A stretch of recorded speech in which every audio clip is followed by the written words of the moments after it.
Imoine Chita Kalenjin ilele menye. Igere ne Chita Kalenjin ibotene. Imoine Chita Kalenjin ilele menye. Ugesi so Chita Kalenjin unengengi. Botingengi onime mwawe yenaitu. Kongo menge konime teba tige mo. Igere na Chita Kalenjin ibotene. Igere na Chita Kalenjin ibotene. Imoine Chita Kalenjin ilele menye.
Kulenandin am gerebenu Kolegeyon ratorosta rat kolegeyon ratorosta ratorosta ratorosta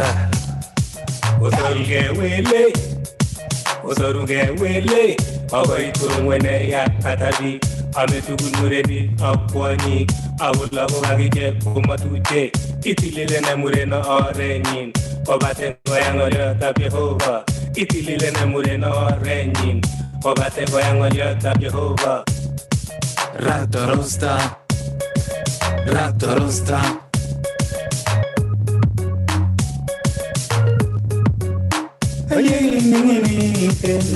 Agogi goya iteme, ayegi mingini iteme, agogi goya iteme. Ogo get yanda very quick, ogo get yanda very quick. Ilenandin am gerebengum, ilenandin am gerebengum. Kulegoyan ratorosta, kulegoyan ratorosta, ratorosta. Ratorosta Goti moche isop kwani gas ngalechu Imoche ibet kwani sas ngalechu Nerani ganonge meten ibet atke Chitukulani tebi enri bet atke Ko ubi gatke onge rip tegisto Matingo mi wales onge rip tegisto Matonge sas tegisto nigi miten nenge Vijana mujichunge Ratorosta Wase mujichunge we Ratorosta Ratorosta Ratorosta Come on! Ayegi mingini iteme, agogi goya iteme. Ayegi mingini iteme, agogi goya iteme. Kogo get yanda very quick, kogo get. Congoy.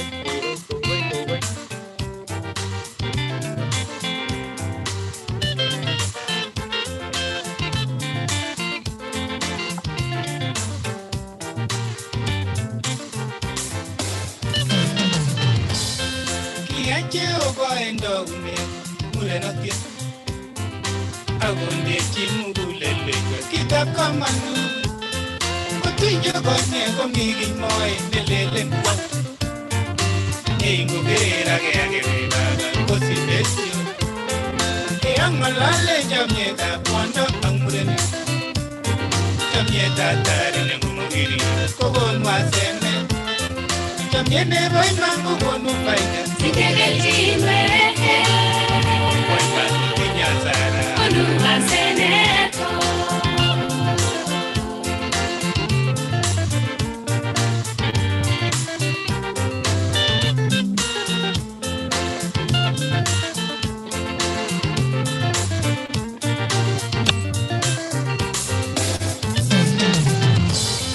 Samangi wagi kwe namanangu Kaite tablo soma nagitesta Inere samsono kabelingano Wigorom jamyetwe beleme Dibenge jamyeto nebon masara Kigasagobo Samson Delila Inga Samsono kungada siri Ibalbanye kikwe waratamyeto Kerengo itosek tiptem ak muna menagenge Inget koroito nekibalbi elipusiek chechang Nemobine as kokere ng'otit kokirerusi Kerkokut kimwini kokotar biik ongemwenwe Okwanyingi sowe asigo sarwa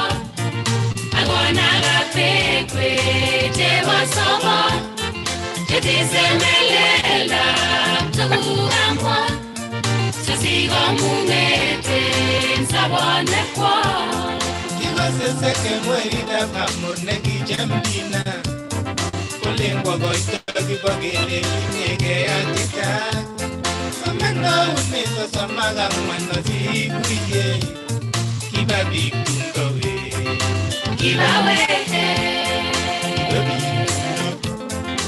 Biikab sekemwe Ndamureni Kibawehe Kongoi Mr. DJ, kongoi Mr. DJ, noto the swastamu in the house. Itagat ngembo tabrani big tugul ngebebirwek tugul nebo tai makitestai. Ameja akatak fans che joke isubetin kila mahali big chemi emetab Australia big chekago tune in chekago shikosir kole the legend is in the house. None other than Pastor Joel Kimeto. Karibu eng show nebo betutab rani. Karibu engineer nenyo in kebebertab America. Karibu kora our DJ noto ko Swas Damu arabarusei mwenyewe in kebebertab olimbo emetab Sydney, Australia. Ak our hero Palosi Peter Rono, our team leader tonight. Nimutech show ni mamedi misen kongoi jine kigure Kiplagat Hillary kale locked in from Elgeyo Marakwet. Kongoi Hillary, kongoi Jeb Koge Prudence tune in. Can't wait to hear from the legend. Nato mi kebebertab Italy ngolimba Europe mi jine kigure Kipkoech Colnis kale tune in from Nairobi County. Amiji nekekure Peres Cherotich kobun kebebertab Saudi Arabia. Ak biik chechang chekakomong eng kebeberwek chemi keisubet eng kemboutab rani. Miji nekekure noto ko Reverend Philip Sang kobun kebebertab olimbo Columbus, Ohio. Miji nekekure Kidimano Kale rat Rostam Masit komwawech pastor the background anan the hidden meaning nebo rat ing show nebo betutab rani. Chang biik cheisubet eng mtandao nebo Facebook sametab muguleldo kele oye shean laikan page nyo nebo laikan page nyo shean show nebo betutab rani. Kimi eng betutab rani kokakirat musoknotet eng kebeberta nebo YouTube ak kemi kebeberta nebo Facebook. Meche keityi biik chechang kabisa. Show nekisirtoi ko kikakityi biik karibu 20,000 ak kimeche eng betutab rani amu mi pastor Joel Kimeto nekikinyoru acheket kikikas amakisike ko kikikas music kokekas music chechik kenyisiek chetechi amakimisen utamu nebo tienwogik kyik as the time goes konome kabisa kweli biik tugul omwawech kele imnyeno kemboutab rani sikosikyi ketestai from the beginning to the end nebo show nenyon nebo betutab rani. Kebeberta nebo emetab Australia kimi chonjo kimi locked kebareke kityo ak miondo ni neb corona anan kimatu komi corona emetab Australia lakini kikere kele korom ing olimbo mashinani olimbo emetab Kenya. Taek kyok kimwawech kityo kele imnyeno eng betutab rani ikase show nebo betutab rani nebo tos igere ne chitab Kalenjin, igere ne ko chito nebo ng'alechotok tugul ketindoi eng betutab rani. Ameche kityo amutang moja kwa moja kong'ete kebeberta nebo Adelaide, emetab South Australia, kebe agoi olimbo Columbus, Ohio, kenyoru Balozi Peter Rono. Balozi Peter Rono, amune Columbus, Ohio. Kongoi Osea, kongoi kostoik ak kasubik chok tugul eng olomi kakeweke kokeny betut age ketinye toonyo namba 17 noto ko inendet The Legend Pastor Joel Kimeto nekakinyorchi abwoti ale county nebo Kericho, mi kebebertab Kericho, kemeche kemwa kongoi Swasdamu na inendet ko DJ nenyonet eng betutab rani kaokas tienwogik tutigin cheko chamcham nyo ko kongoi Janet engineer imite kebeberta nebo Florida eng betutab rani inyet imite olimbo California ko alejino karibu akwek tugul cheu subet kemeche kesom kele yeitesetai isubet itiem ilaikan ak isubscriben ak ishean ak chi age tugul neigere ile yome konyor tetutioni. Makimeche imisen tetutietab rani amu bo komonut nebo iman ako kitinye inendet Legend Pastor Kimeto ko pastor abwoti ale kaikas eng yo, kaikas ketieni tiendo ng'ung kaketaune tienwogikuk ako meche kemwa kongoi tiendo no kitaune nacham keyote nekitebe kelen igere ne chitab Kalenjin ko chito nekitieni tienotok komite urani ko pastor kakimeche kitiongon amu oye kikebe kot keboisie tiendo ng'ung kimeche sichomwech ketesetai tienitok bo tos igere ne chitab Kalenjin eng tai yo akemeche kora siteimwoiwech ile tos kikeker ne inye ako igere ne nguno ngebendi tai. So kimeche sikekas kobun inendet eng betutab rani ketesetai ko kimeche siko kityo kekonin kesom ikat bororiet kityo kotomo ketestai ak ichomwech keboisie tiening'ung'et nebo igere ne chitab Kalenjin. Ameche ikat bororietab Kalenjin pastor ing ole imi. Kongoi missing Balozi Rono eng ole imi akinye ak Pastor kan kerikyok chikere tetutioni en ing'weny komugul. Bwa tiendo kokamache amwa ale chamtaat tiendo amu kikityenjin biikab Kalenjin ak keteben tebutiet kele en betusiek chechang ko biik chebo Kalenjin konan kokere age muche koi lakini mamachin chito age masip komwoe amu achek ko matakigerunen tugun tai yuno, kisubiri tuguk en batai yu, ngoya kiy kemwa kele kikakekose, kikakekere, kimache kiyonien kit nenyone, kiyonien kit nekikosir. Ko iniker ko non ketebe tebutiet ale ikere ne en tuguk cheyookse en emenyon nebo Kenya ak en ng'wony komugul ko ne kit nekere chitab Kalenjin kotomo koker biik alake. Kokotienyun ko noton koityi biikab Kalenjin en ng'wony. Ko kongoi koichomwech keboisie tiendo pastor, ko kongoi amu kikakichek kityo akechor tiendo ng'ung keboisie lakini kiongen ale oye ngakinyorun kemwoun kelechin kitesetai tiendo ng'ung ako ni ko episode 18 kakibwotwo eng yo. Ko kongoi itagat pastor, abwoti ale kimeche ketestai sing yo kimi tai yo kotokokekose tokoyokose kobun inendet pastor kaokas ole chamegei pastor eng olimbo Kericho. Abwoti ale oye kongoi nye pastor ako kikosenengei nebo man ko kimeche sikekas eng tai yo ko kou ye kakimwa ko kakinyorchi toonyo kebeberta nebo Kericho County ko toonyo namba 18 eng betutab rani ko kakiker kele kimeche kebe ketokchigei ko kaking'etie kikesungukan kikebe Australia, nyekebe kebeberta nebo Europe, nyekebe kebeberta nebo South America, nyekebe olimbo Canada, kokebwa America, kokeweke Kenya, nyekebe kora ketokchigei Europe ako kakeweke kebebertab Kenya. Eng wikino nyone kebendi kebeberta nebo Florida, emetab America, ketinye kora toot age ne unique nekibendi ketepse eng tai yo. Ko siko kemwoiwo kele toondo noto ko ng'o eng kotom ketar tetutioni ko kimeche kemwa kongoi eng akwek tugul kasubik kyok, kimeche kemwa kongoi eng chi age tugul eng ole imi ko kakinyorchi toonyo kebebertab Kericho ko kimeche kityo keker kele tos Kericho ini ko ne nemitei kebebertab Kericho ko kakinyoru kele Kericho kotindoi uindo nebo 2454 kilometer square noto ko kergei ak 947.7 square miles, tinye population nebo 900,001,777 in 2019 census chekikakiyai abwoti along no kait millionit. Tinye sublocation lo, tinye wards sosom, tindoi 85 sublocations, atya locations kotindoi 209 sublocations. Economic activities chekinyorchin kebebertab Kericho ko ng'alekab agriculture, noto kondoito ng'alekab chaik, livestock, coffee, sugarcane komite kora oloto mi pineapples eng kebeberatak akokole bandek ak horticulture eng kebebertab Kericho. Nyalil emoni akoroboni kabisa, cham komwoe biik kolen bathroom nebo barak olin amu roboni atkan kora kebebertab Kericho.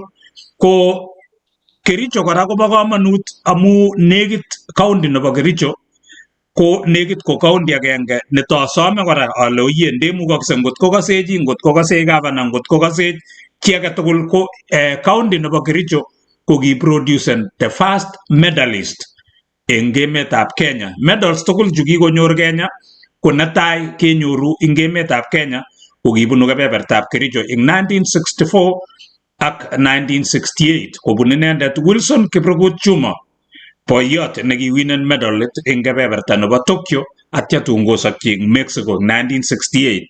Tosome kora ale oyie ndemukoksei cham akase okure stadium nobo Kericho Green Stadium, ndemukoksei kekure Wilson Kiprotich Stadium. Mami ki ne nyalil kosir Wilson Kiprotich eng kebeberta nebo Kenya tugul. Ndemukoksei oneman kainanatak akokochi Wilson Kiprotich Chuma tekisto nekimuchi kikochi boyondonotok.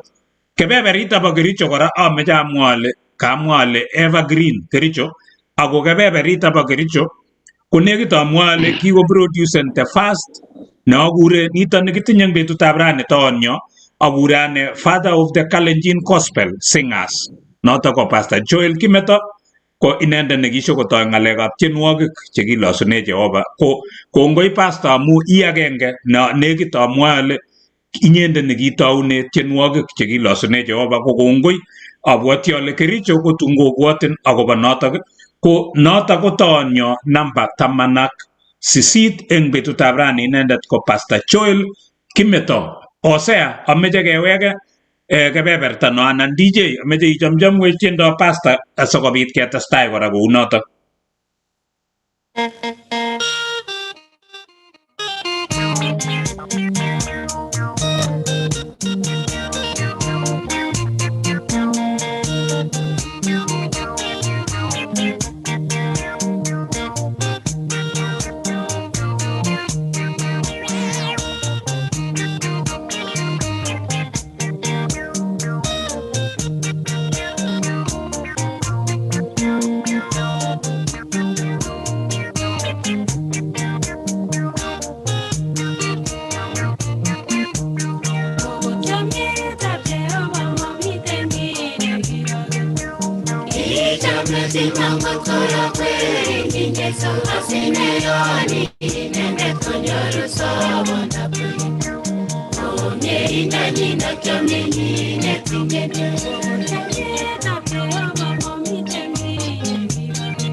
Kongoi Osea, testai Osea. Kongoi noto ko DJ Swas Damu kobun kebebertab olimbo Sydney, Australia. Chito no eng boisiet neo kabisa. Ameche kityo kongoi Pastor Joel Kimeto kaikonech consent kikechor tiendo ng'ung keboisie, lakini kongoi eng betutab rani ko kikiboisie eng boisiet nebo ketesetai tetutiet, kiketou sabarit mi episode number 18 nebo kele kerene chitab Kalenjin. Ameche kityo recognize biik mi chi nekekure Kiptarbei Arap Ng'et kale bunu kebeberta nebo olimbo Western Australia, kale tun kanyo emetab Kenya, kale lejineiwo Pastor Joel Kimeto nyamutyini kijanayanyi, kale akeim kijanayanyi koyotyin tiendo nebo tienwogikab Pastor Joel Kimeto kotuliani lakwet eng olimbo Western Australia. Kokamwa chicho kole tun kanyo emetab Kenya nyikonyone komutun kijanayan, mi chi sube nekekure Hosea Kiprop kale tune in from Kapkagao Nandi County, mi chi nekekure Linus Koko kale isubech kobun kebeberta nekekure Italy,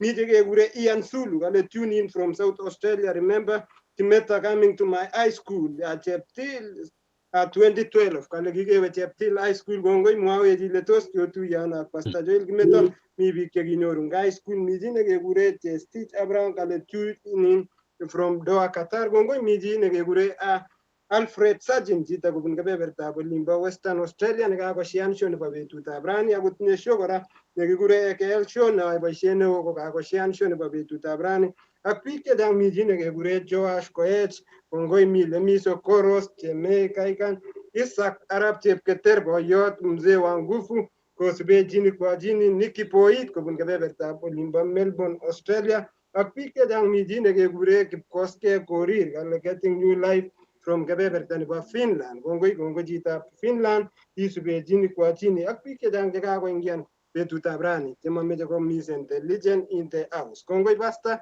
kitiny biik chechang, kitiny biik kong'ete komi high school, mi biik chekitiny komi university, mi biik chekitiny eng korik eng kebeberwek. Mwawech kityo ile kikotinyten ano Pastor anan kikotinyten ano tienwogikab Pastor Joel Kimeto ak imwawech ile inyorchinech ano eng kemboutab rani. Kongoi biik chemi kebebertab Adelaide Australia, kongoi biikab Melbourne Australia, kongoi biik chemi kebebertab olimbo Sydney Australia, kongoi biikab Brisbane, kongoi biikab Western Australia, angot chairman nebo Kitwek Association noto kikure Steve Sitienei kosubechini kwa jini. Kongoi biik chebo kebebertab emetab Amerika ak emetab Kenya. Ngawekun balozi Peter Rono.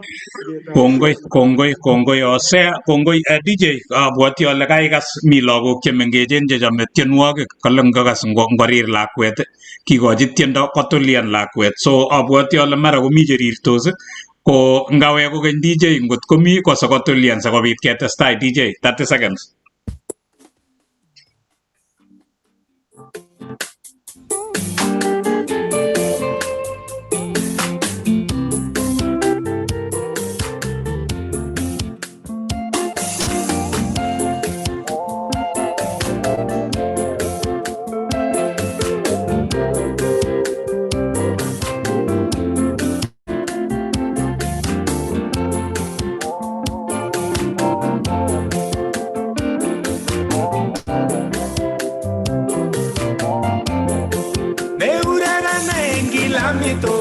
Tinye kimnotet Kalameto.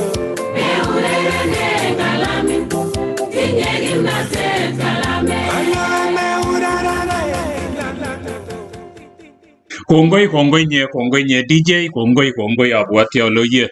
Mokoi kiurerene kalamit anan kilamit. So kongoi nye DJ ko kebendi ketesetai kongoi kasubik kyok kostoik kyok tugul chekabwa ko kimeche kityo kesom kele yeitesetai imwoiwech ile isubech kong'etege ano. Kimeche kemwa kongoi Arap Sajin nekitun eng betusiek chekimi tai ko kitach kora Pastor. Kemeche kemwa kongoi akobo tetutiet noto kitinye. Kongoi ing akwek tugul chekakosubech anan cheotesetai kosubech ing betutab rani. Kimeche kele ibwotyi chi sharan ak ibwotyi chi ne mara ko mengen kole kimite soet asikobit kosubech eng betutab rani. Ko kongoi kakekas ako ye kitinye toot nekakonyo ko kimeche kebe siketepse inendet ketesetai kou nitok ak kenyoru kora tienwogik chik eng katikati yo. Ko kongoi eng akwek tugul, kongoi Hosea, kongoi Janet, kongoi Swasdamu, kongoi toonyo. Ko kibendi ketepse toonyo. Ko kimeche kenai Pastor kakekas tienwogikuk. Chang itinye biik ng'isiat cheisubin, itinye biik chekikosub tienwogikuk. Kimeny karisiekab biik eng emoni, eng emotinwek chep sang. Ako oye abwoti ale boibochinin biik ako ikenisie biik, ko ikenisie biik meche kokas kobun inyendet. Ko kimeche kenai Pastor, ameche atebenen tebutiet anan tebutik somok anan ang'wan cheisubi singyeibata ke alternate ngunotok koteb Hosea, ngiyabata kebe Janet. Ketesetai kou notok sikobit kenai kele bandab Pastor ini koune, Pastor ini ko ng'o. Ko ameche atebsenen Pastor ale tos Pastor Joel Kimeto ko ng'o, kikisikyin kokwet ngiro, kisoman primary ano, atya iwe secondary ano Pastor Kimeto. Kongoi abwati ale amiten ak akeroksei komie. Woi, tos okeron komie. kigerin komie Pastor, testai. Ane kokikisichon en nganaset anan emet nekikuren Kapsabul en olimbo Bomet. Bomet betusiechu ko Bomet County lakini kasarata ko ki Kericho District. Kokikisichon yoto akawe school nekikuren Lukumek akawe kora ake nekikuren Ilkerin en primary. Kakobit challenges en kwenunon ibanyon ayai ng'alekab somanet anaktate somanet ami boisionik. Ko kongoi Kawalu Pastor, so kinakte because of kaimutik anan kataitestai eng primary teimi primary noktoi anan kait secondary. Inonoktoi en primary ko boisiekchok ko kichome kokulbe, kiye maiyekab boisiet. Ti betut agenge nekitun awe acheng baba ayai makosa awe kot nekiyen maiyek. Aitite alenji kakimoche siling 3 cheki fees chekibo kasarato. Kobiron kotorchon tiramit nekimiten Misiki kinamong'u ko ndakikenyorwon ko kibokiti amu kiuit kasit en betusiek choto. Lakini ko kitoreton akine komuktoindet kora en somanenyun. Akoi kotatun anyon ayai after kokayai standard 7 ko somanenyun nebo barak ireyu ko kianyon ayoe chon kiyoe en somanet neu nombo distant akoi inguni atesetai kora ayoe ng'alekab somanet matinye ot kwo boisionet en yu. Kongoi kinyewe uni kikokure bichu kumbaru anan kikure ne mongen sine lakini site imwoiwech ko u kele Pastor kiwe komataitorchi nyeiwe secondary. Ele kianyon ayoen kumbaru ko somanet nekibo secondary nekitam keyoe betusiek choton chekikuren in KCSE. Ko yoto any ele kianyon ayoe chekibo form 2 ako matawe chon alak aib course nebo ng'alekab amdaetab logoiwek chemiachen. Kongoi Pastor, so kiiwe nyeiwe koit kaimutik tukche tugul kotinye iwe nebo form 2 ingyepat ang yoto komataitastai nyeiwe Bible school anan. Anyon ayai kosiran biik alak chekibo kikuren Campus Crusade for Christ amu amdaet nekiatindoi ko yoton ele kianame ayai ng'alekab course nebo ng'alekab amdaet ak ayai courses chekisubu chenomege ak ng'alekab tienwogik ak ng'oliotab Jehova en Kenya Highlands Bible College nekikuren nguni Kenya Highlands University en Kericho. Ak ityo awe ole kikuren Daystar ayai ng'alekab music ak ng'alekab logoiwek chon kikuren mass communication. Kouni Pastor kamwa ale tos kingimi form 2 ko kaitou iyamdochi lagok ngolin anan ketou nono ng'alechu amu iboru kele kinyewe itar form 2 ko kaitou anan kitou iyamdochi lagok ipkenai kele ngu rahisi koeku pastor chichi ako iboru kele i-train pastors amu ole nekit kongenden biik pastor ngekas pastor kelen mara ko i pastor neitieni magere biik kole i pastor neimuchi iamte eng kanisa. Yon imoche inai train pastor igere message nemiten en tiendo yon tieni. Inoe ile kanai kit nekayai amu yoe lesonit korok kokonu korokendoet anan kokonu introduction asikokon the body nebo kit neng'ololen ak kokon application koityi biik. Kotor inoe anyun yonito ile mi kit neingen age en komosin kosir nekibwote kele kitieni kityo.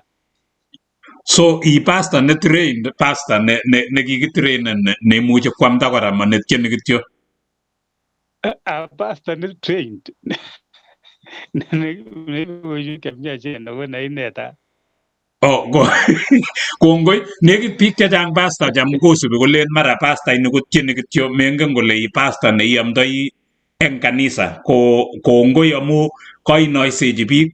So pastor kanyeiwe training inito ne kanyeiwe colleges ko tos iamdoi eng kanisa ano anan imyeno nguno like ngiyoe komi kanisa neiyamdoe.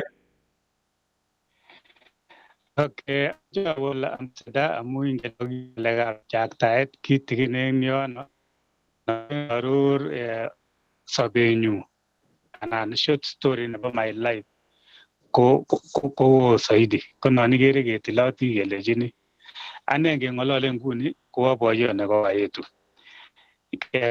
kin ko keboisien railways then ko kikikuren East Africa Railways atesetai asomonoti ng'alechu komwowok kiitun konyokomutwan biik chebo life ministry chukomwayan ale anyon ayain training nebo ng'alekab amdaetab logoiwek chemiachen akain ajoinen Kenya Highlands Bible College ak atun awe Daystar University en ng'alekab tienwogik en courses chekinyolu. Aya, ko en kwenit yu anyo aboisie after ng'alekab amdaet kokanetkei ng'alekab amdaet anyo awe radio nekikuren Radio Injili ne radio nebo Africa Gospel Church. Kasarato ko kindoi chito nekikuren Reverend Julius Tanui, kikekuren Uncle Julius. En 201 aiku CEO anan ko director of that radio station. Ak kiando agoi 2013. Ko kiangoit 2013 betusiechu kitam anyone America amu kianyon 5 times emetab America. Ko kasari anyone America ko kiamiten aboisiei ak Radio Injili ko director nebo Radio Injili. Ako atienindet kora melen ile kiabakach gita, kiasochi kora gita despite being a CEO ko kiatieni kora atienjini Kiptayat. That is why kiatieni tiendo age nemwoe kole miten biik chechang chemi ng'wony chengonyor mogornotet konam koutien Kiptayat en sobonwekwak tokoche chechang sorunet en betusiechu kiniten ako sibot tugukab ng'wony chetokobeku mobokoche chomyet nebo tai chomyet nekisip anyoru komobokochi komi likimwa ole ako ndanyoru mogornot ana oiku chi neo komautien yetindenyu en sobet tugul. So despite ko kiamuche kekurena director nebo radio station atinye kat kitaenyu nekabutyi Kiptayat ko abwote ale kaaroru kidogo ele kiabunu ako en kasari tugul ni ko kiamiten kora ketoretige ak nekikomuny kikuren Reverend neki Bishop nekikuren Bishop Rono en kanisetab Emmanuel AGC en betusiek kokitoi kityo kanisanaton ko kioiku amdoindet ne rubeiwotab amdoindet en kanisanaton en kenyisiek chechang kan kekonon aik director aiku kora director ne pastor en radio ak any tun ko kaasomanya amunye nguni ngeng'olole ko pastor ne kiamunye en boisiet nebo kanisa ma active nguni mi vijana chekikenet ak ichek. Kongoi pastor. So kangemwa pastor ile kicham itieni amu kele ki director kekurenen director eng yu kekurenen intelligent kainaicho tugul. Ko pastor kemwa ile maimete kitaing'ung, kitou anan kitou pastor Kimeto kotieni auyo? Akwanyoni pastor kingoetu ane akase tienwogikuk abwoti ale kergei kora ak bichu isubech Hosea okot Janet okot Suasdamu ino ko abwoti ale kingoekitu kokase tienwogikab pastor. Kitou itieni auyo ako kitien tienwogik ata pastor? Kongoi missing amache ataune kora ng'oliot talent amu tiendo ko talent ko kiatou atien tiendo abwoti ale kokia lakwet nemining amu kiakere biik chekimiten gaa chekitupche cho ko kitienik. Ki akuitanyon nekikuren Kipkalya Arap Mochokor ko ki boiyot nekitienindet nekikorom ngan kikang'ea kutit kole kwo taban ko kingokwer tiendo kebokoche ki age tugul okot ngo kikakikochin moek kekee tuga ko kiutu ng'alecho kokur tiendo nekikuren chepketilet ko tun kosich boyondonoton cheptanyin nekimut biik chebo kibaek en biikab Kipsigis kong'et cheboton kosich werit nekikuren Wilson Naposo nekitien kole keku Kalenjin yekiyomegei Kipsigis ak Nandi ongiyomengei Tugen ak Echo ongiyomengei kitien chito netos kas inenane netupcho kamenyin ak my father ko kiibe tiendo en konyo so ikere ile kiibun tiendo olin olelo akoi koitwan ane ko kinganam tiendo anam anetkei achesan gitaa en olimbo 1973 lakini kikai koit 76 atou tiendonyun nelel nemwoe kole tupchosiek kosikun nekit konyo Jeiso ko yoto ile kiataune tiendonyun anyun ko 1976 oi abwate ale bwote biik alak kole loo yoto lakini akere ale kiointon oin 1976 atou atien ak atestai atien ungele kerar betusiechu anan kiit ko koakeru kakoik kenyisiek 45 yo lakini tosililchinigei kasit miten kasit Kongoi Pastor, ingele ngile 1976 ko kitomo kesich okot Hosea, kitomo kesich Janet, kitomo kesich Swastamu, so abwati ale kokas ole kitou. Maimwoiwech kityo Pastor ile tienwogik ata anan albums ata chekiproducen Pastor? uni moche koutwon nekit kikosir albums nekit 25 Okay. anan ketebenan kele angitieni ainon ko nan komongen ale kiainon lakini kiyotin tienwogik chechang Kongoi nye Pastor, kikochang'a tienwogik. So Swastamu kikochang'a tienwogik. Tieng'wen tiendo agenge Swastamu asikobit kotestai Hosea kotepse Pastor ko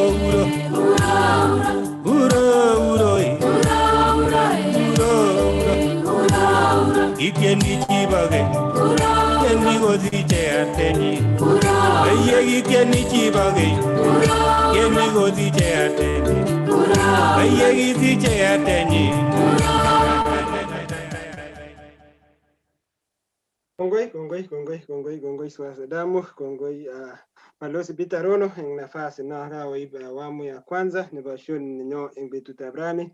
Ndikitweta recognize biik chemi yu chokere komong'u kobun kebeberwek cheterchin chemwoe kale katwa Pastor akere mwalimu Eric Arap Maraba komi kebeberta nimbo Angara kale lejineiwo Pastor sikoiko chamchamwei nobo walawali kale tienoto kikonam Arap Maraba akere Mutayator kong'ete kebeberta nimbo Minnesota mwae kale ikat Pastor Joel Kimeto angotaram sajin kale Pastor January Katz to Pastor Joel Kimeto mi chi nekekure Julius Muge kale isubech kobun kebeberta olimbo Sweden kale toreto tiendab Pastor Joel Kimeto mi chi nekekure Ng'endan kale kituiyo ak Pastor Joel Kimeto kebeberta nebo Chepterwo eng Nandi County ako mi kebebertab olimbo Mexico kale tiendab Pastor Kimeto kale kotoreto kale yomi down yakase kokarekto muguleldo anan kotinye teritinwek chebo sobet ko tienwogikab Pastor Joel Kimeto akere mama Mary tar kokosubech kobun kebeberta olimbo Columbus Ohio kale katwa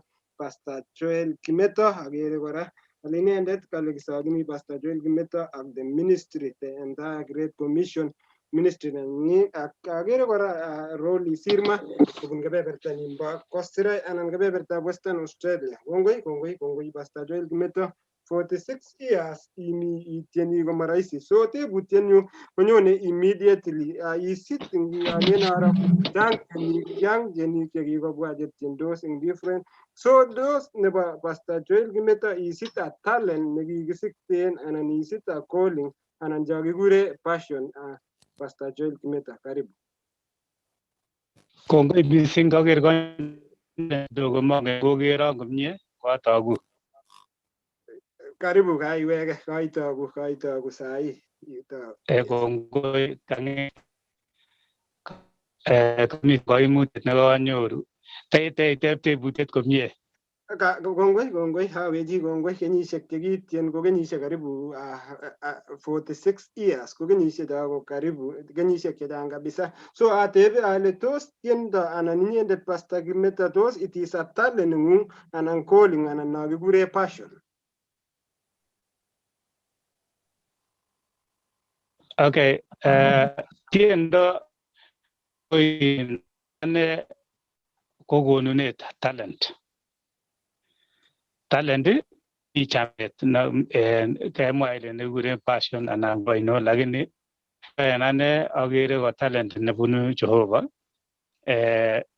nekikonon kamuktaindet aboisie ak aboisiechin inendet. Kongoi Pastor Joel Kimeto atye kaimwawech akobo neng'ung ko it is a talent. So tebutiet age natinye nameche atebenin kikere Pastor Joel Kimeto ngile ngisub kenyisiek cho kitien ako kenyisiek chechang ako inyendet ko kikuren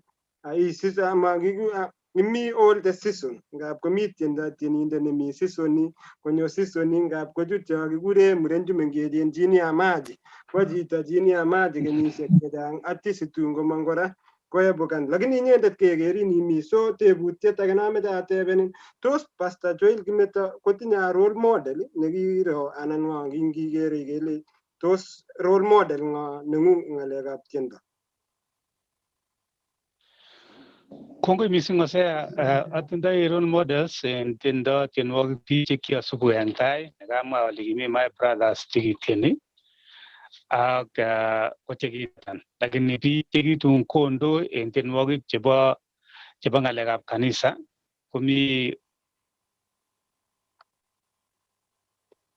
Pole agere kakichunde Pastor Joel Kimeto kosubkei ak ng'alekab musoknotet, lakini wekse boiyot Pastor Joel, karibu. Agere wekse karibu. Kongoi DJ ikasa, karibu Pastor Joel Kimeto. Pole DJ, much ichamchamwech tugul kochobegei boiyot sikowek. Karibu DJ.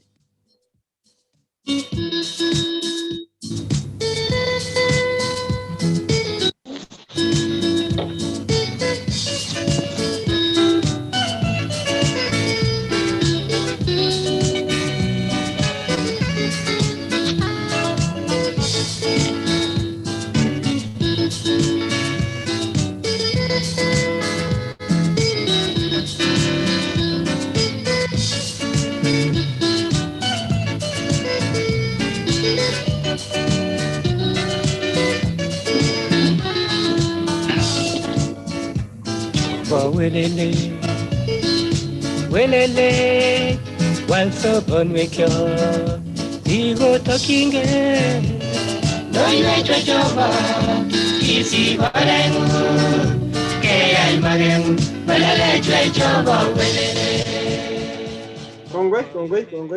Kongoi DJ ak tieno nebo walal tiendo kabisa netinye kanetutik cheechen ako che kikure kabisa etanutik in every community. Pastor kangotomi jirkunde kokakateb katikemwae kele tos Pastor Joel Kimeto kotinye role model nekikere ako tos kora itinye role model chekerin kora inyendet. Karibu.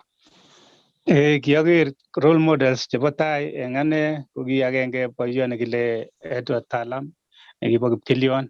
Bichon kiokose chekitieni kole omong'une mesundeito, ko ki biik chekitieni kong'eten tai olino. Aya ko biik chekicheran. Miten kora professor nekikure Professor Wilson Lang'at bo Kenya Highlands University, ko kikatun ko tiendo nekimwoe kole tos oywei ng'o nemo Kiptayat Jeiso. Ataune kong'et ngele Kalenjin biik chekindoi en tienwogik chebo kanisa ko kindoi biik 4 en tai nenyunet ak anyo apiken anendet akonyon akoi kasari ko biik chechang chemiten nguni en field nebo tienwogik ko chang kimwoe kele tos my disciples anan ko chekiyomendan en ng'alekab tienwogik ko akoi nguni akere chechang akoboiboenchini choto chang chebwone chipukizi chetieni moikinye buch boisiet ne kikokonon kamuktaindet ayai en oretab tienwogik. Kongoi Pastor Joel Kimeto. A follow up ing yotok sawa tebutiet nebo let ko how do you feel like ngap komi ngamun imentan chito ngap shida nebo challenge inyoru chito mun chito nekementani nyikokoromit kosiring, how do you feel as Pastor Joel Kimeto? Ako kararan anyun kokoromit chito nekenete ngamwa kine Bible kole masire chito nekikinete kanetindenyin ko ndanyone kokoromitu ko kikinete kokoromi biik chechang akot chotindoi nguni akot en Great Commission singers ko icheket ko traineni kotien ak amoche kotien aker ale kotien age tugul tiendo amu amoche ayai disciples kit nemoche koutien biik chechang en ngwonyuni koutien kole kimondoi en ngwony imi ngwony today maybe tomorrow kou mwoe Bible kole ne sobeng'wong amu sobeng'wong kou kibungweret netogu nematyan yeityo kobet so yache kemiten ngwonduni koyoche yani amoche tos amwoe ale kimwoe kele keemptien anan kelyonji kobeton Kalenjin kele to empty yani oisto kiy age tugul akochi biik chemi ngot ko naetab butetab gitaa anete kobut ngot ko naetab tiendo anete kotieni si komatun kergeit ng'alek chechuket ak chekimwoe kele kikinyorchi mokornotet neo anan mokornondit neo kirerisiet amu ngele kecheng nguni biik mara chekikanyor alake kerichek kou biikyok chebo Kalenjin chechang ko kinyoe mionwek chechang lakini mi chekibekundo kerichek mara ot kototuitos alak ak corona ni kotom mamiten corona lakini mi chekibekundo kerichek chwak kobekundo ng'omnotenywan amu mainet biik alak so ko ane anete biik konai kit age tugul neongen non kekuren discipleship yani keyai alamaliet. Kongoi Pastor Joel Kimeto, kongoi ng'oliondono amu kang'any meto ko kakonech angot a challenge akicheket ngemi yu kinet biik alak kora boisionichu kiyoe. Tebutiet nebo let eng kebebertanyu sikebe kebebertab emetab Amerika. Tos tienwogichu anan tiendo nekitien for kenyisiek 46 koi Pastor Joel Kimeto, tos kikotoretin eng oratinwek cheu ne Pastor Joel Kimeto? Kit namuche amwa en toretet nekitoreton tienwogik ko kitoreton tienwogik kokimiton anendet korok kitoreton tienwogik kokonor biikab Kalenjin en message kitoreton tienwogik en kasarwek chekitokimuche kialda tienwogik asomeshanen lagokyuk kitoreton kora tienwogik anyor choronok cheboto akot Peter Rono chekiyai tienwogik choton kokaanai age komutan awo emetab Amerika kiimotinye somanet nekorom nekimuche komutan awo emetab Amerika ak awe emonoton konyil 5 ak asungukan nekit states chechang en emetab Amerika andamo tienwogik choton so kikong'et talent akoinuan kebeberwek chechang chebo sobenyun kikotoreton kora tienwogik kenoiyen ak biik cheechen akot en bounatetab emet ak kokuyo kole kabamiten chi nemi yu nekimuche akot keboisien akine akokon kou advices anan kotikonutik chemuche koityi biik kitoreton tienwogik obwote tiendo nekiotien ale isun inye ko ingen ile kamwa Bible kole si yon itechini biik alak isorugei akot akinye ki betut age atieni ale isun inye isun lakwet mebakach lakwet mechup mekas ile tame yani ko ngotoreton tienwogik amwochini biik alak amwochinigei akane amwochini sobenyun ng'alek cheu choniton ko kikotoreton tienwogik en ortinwek chechang. Kongoi Pastor Joel Kimeto akoman kora amu kimwa man ile kiwe emetab Amerika ma sikoi itugoti kora koma sikoi kotiketesyi ng'olyo ma sitotun kotikomutun tiendo kora amu maimwawech uyo ot kokiitu emoni eb Australia koma sikoi tiketit olin DJ Takanova sikebe awamu ya pili.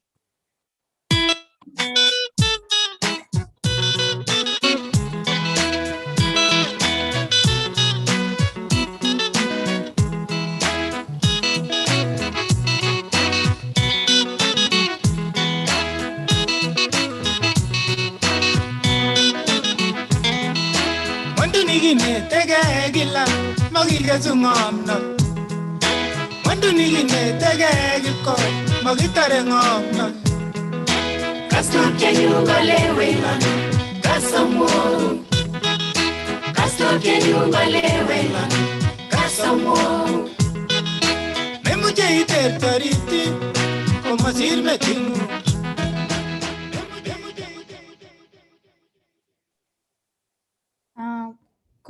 Kongoi DJ kainenyu kegureno Janet Chepkoge ako kongoi pasta eng jioni nebo rani nekaketuye tugul angen ale tomo ketuitosi lakini kabaibait ako kakas kaberurage ako abwoti ale kakoberuragis akichek biik tugul cheisubech ako ongesup ongeshean tugul ako onginetkei kekas pasta amu inendet ko amdoindet nekikwamdaiwech tienwogik chik ako takekase kora angot nguno yo akase tiendo akase kong'ololwa ane. So pasta atinye maswali tutikin. Netai ko angen ale Pastor Joel Kimeto kotinye kwaya nenyi nekaimwa kidogo ile The Great Commission Singers. Tos imwawech tutikin tos owata ne boishonik cheowae mwawech kidogo sikenai amu timit it takes a team sikoek pasta ako sikomong tiendo komie. Tos imwawech pasta? Kongoi. Kongoi mising. Kanamwa en kenyisiek chon amwa ale kiatien en kenyisiek kong'eten olimbo 76 ko ye kianyo atou atieni koboto kwaya nebo Great Commission ko ki 1984 yo. Ko kinyo ketou kekuren Great Commission. Ako ki boiboiyenyun anyor biik chechome kotien chetinye talent akichek. Ak kiyomegei kibagenge ketou kekure Great Commission Singers. Amu katorchinenyon boge ko keamde logoiwek chemiach. Biik chechang komoingen kole Great Commission ko kayomisutiet neo nekibokokyi Jeiso alama maliet kolenji oba ng'wony komugul akoyai biikab emotinwek koek alama maliet. Obatisan ichek en kainetab kwanda ak nebo werit ak nebo tamirmiriet netilil akonet ichek kosib tuguk tugul chekang'atak. Ko kaanyon aboisien live ministry anyoru ng'olyondoniton ale the fulfillment nebo Great Commission anan katwoisietab arorutiet neo nekikon Jeiso kole oba ng'wony komugul ko amache aib en oret nebo tienwogik amun atinye talent ak acheng akichek biik chetinye talent. Ketuye anyun ak biik chetinye talent ngeng'olole nguni ko koik kityo challenge ng'alekab corona anibuch kotam ko ki members che 11-12 yo amu miten biik chebute gitaa ako mi tienik chetieni ko nan oker chemiten frontline chetieni en kotugul akot en videos ichono ketinye bichoton akoi kityo oin akabit ng'alechu kakobit lockdowns kakobit ne komoche kouit keba ng'alekab kanisosiek anan keba shows keba kou marketplace ele cham kebendi anan ko skulisiek akose komwoe kerindet age nekere kole kitun keba akoi olimbo Cheptil kebe ketien ak kityo kiamde en school ko kikiyoe boisionoton ak Great Commission. Mi Great Commission kotononot despite challenges chekitindoi nguni. Kongoi Pastor, ko kaiarorwech ile kioboisie tugul kong'eten 1984 abwati ale tienik chechang ko betusiechu ngiker tienik komite together atya after a few years ko maybe makomi together. Tos imwawech Pastor ile ne nekikoyai sitomi tugul kenyisiecho tugul? Kenyisiechoto ko kenyisiek chesire angot kitomo kesiche 1984. So ako tau mi tugul ako takekere tau mang'u tienwogik chekororonen ako cheamdochin biik chetinye biik rani eng 2021. despite challenges? Yeah. Mami challenging soboni. Kabate yo miten kakuyet nekikuitoskei. Mwoe chebo ng'omnotet kole akot ndobur ak biik ak iker ile uni makuyen biik ityem ikuye bichoto. Ko kebendi kikuitosikei eng kwenuni ngobit challenges ketoretkei kingen nekit kambot age tugul ele bunu lakwet age tugul anan ko chi age tugul challenges chebune eng gaa ak ngenyoru kii nekakinyoru kepchee ak bichoton mator kituite chi kele manyoruni kii kotep kole ko noton nekikokonech konapech konomchinech kibagenge amun tor konyoru chi age tugul kii eng yo. Boisiet kora neyoe bichu bo Great Commission yo makibe sang kocham kechobe tienwogik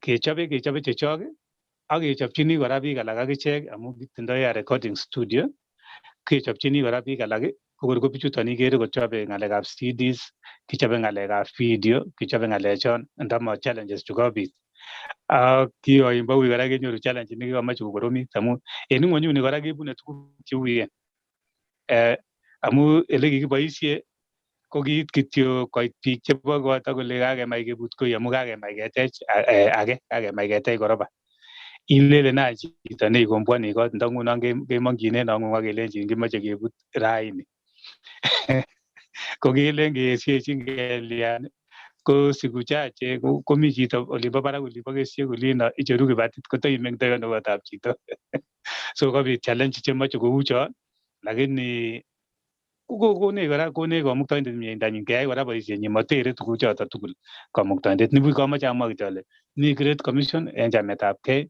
kikoker kityo ole kikakinyoru kaimutiet kikakipotesan one of us nekikuren Etna nekikotien tiendo nekitieni kole kero nyone betut nebo let nebo kiptayandenyon ko agenge en tienik cheechen chebo Great Commission chekitonon koboto Great Commission.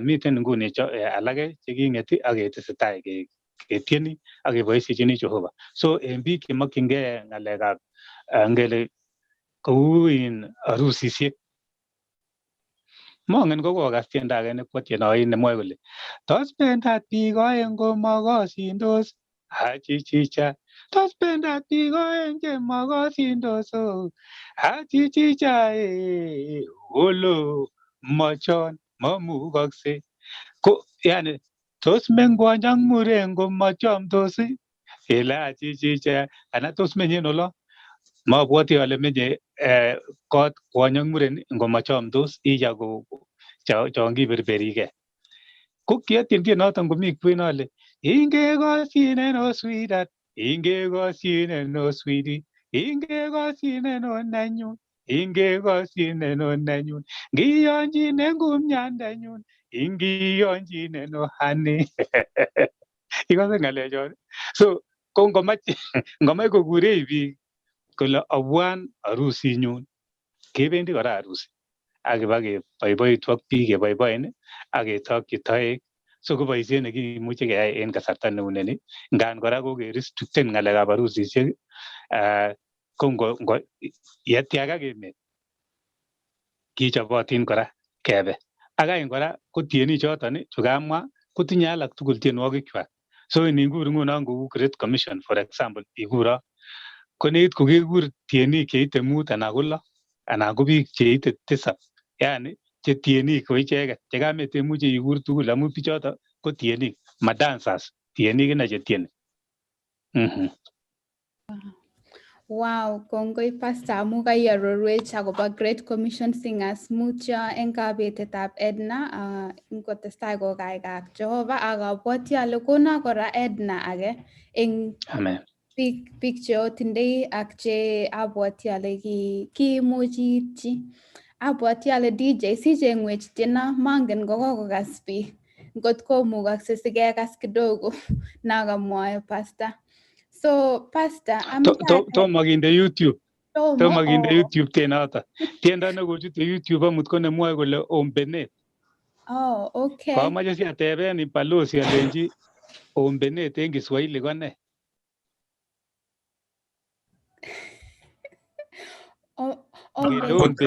ombenet ko kutanga isana ne mongen abwati ale ombenet ko tanga isana ne kongoi pastor Gwanyana kusurura monge. Kusurura anan tanga abwati ale tanga. Yeah, Congo ombenet maybe siko chamwech kora DJ eng yobolet yanan ko yekakibata. Atindoi swali age kemwa akobo Great Commission Singers pastor. Tos ne age neowae eng community angen ale o specialize eng ngalekab tienwogik. Tos mi kiy age neowae eng community ne legacy nengwong kora sitatebene noto. Tos mi kiy age neowae eng community?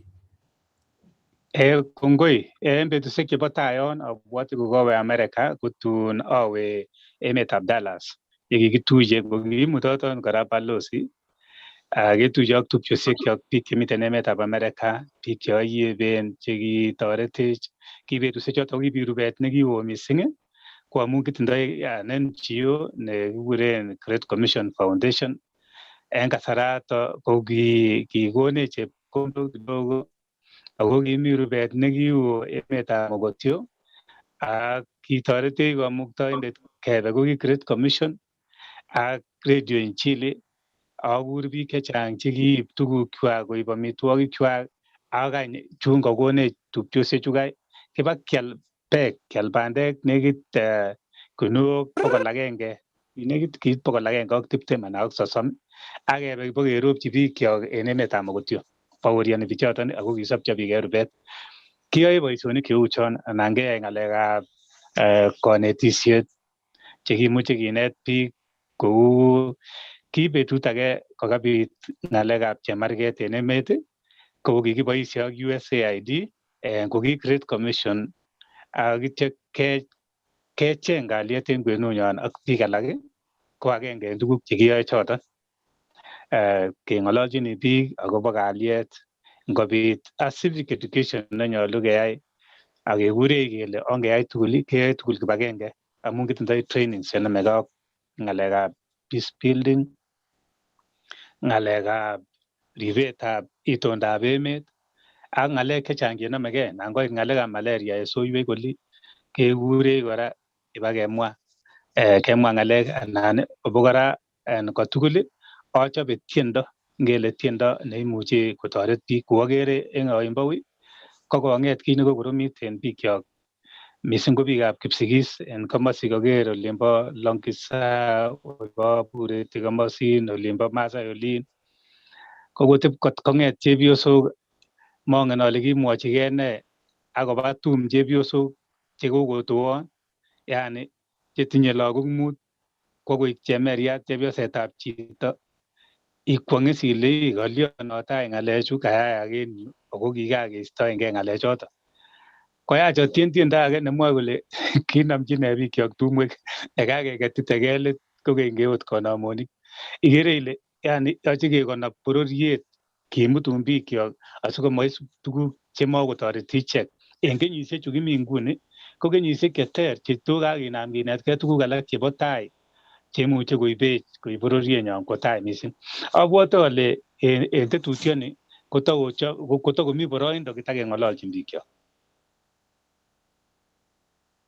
Unotok abwoti ale yekaatar ko sikonyo balozi sitekeng'ololchi biikchok eng ng'alechatak. Angen ale kaimwa akobo peace, kaimwa kora akobo ripsetab kalyet ko sitekemwa. Pastor chamwa atebenen angen ale kikekurenen the legend, the father of Kalenjin gospel kule mwaito balozi legend tienindet neo kabisa kingabitu ane akase tienwogikuk akotakoberur akoi rani. So ameche atebenen pastor ale tos ne neimwochini biik chemengech cheu acheket angen ale kiitien kenyisiek 76 akoi rani 46 years akotaitesetai iboisiechini Jehovah. Tos ne neimwochini biik chemengech cheu achek angot imuch man makiyae tienwogik lakini kimite eng itonwek alak chekikoberurech Jehova anan kitinye talent ko tos ne neimwochini biikcho? ak biikab Kalenjin komugul. Kongoi.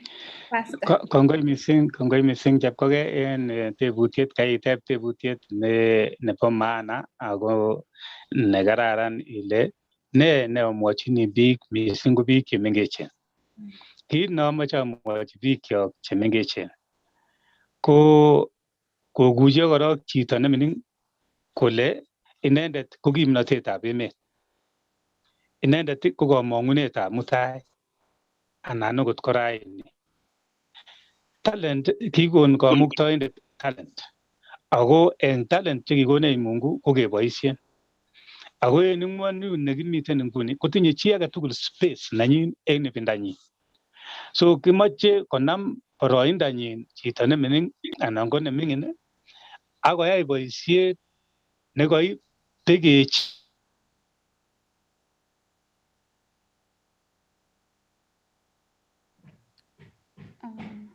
Wakakibet pasta kidogo Kongoi ko DJ ameche ikonech tiendo kitikin ya kikeni pasta akere ko freezen eng yo lakini kongoi oyie koechen ng'alecho. ak ng'omnotet ne kikonin kamuktoindet. Kongoi DJ koi testai pasta.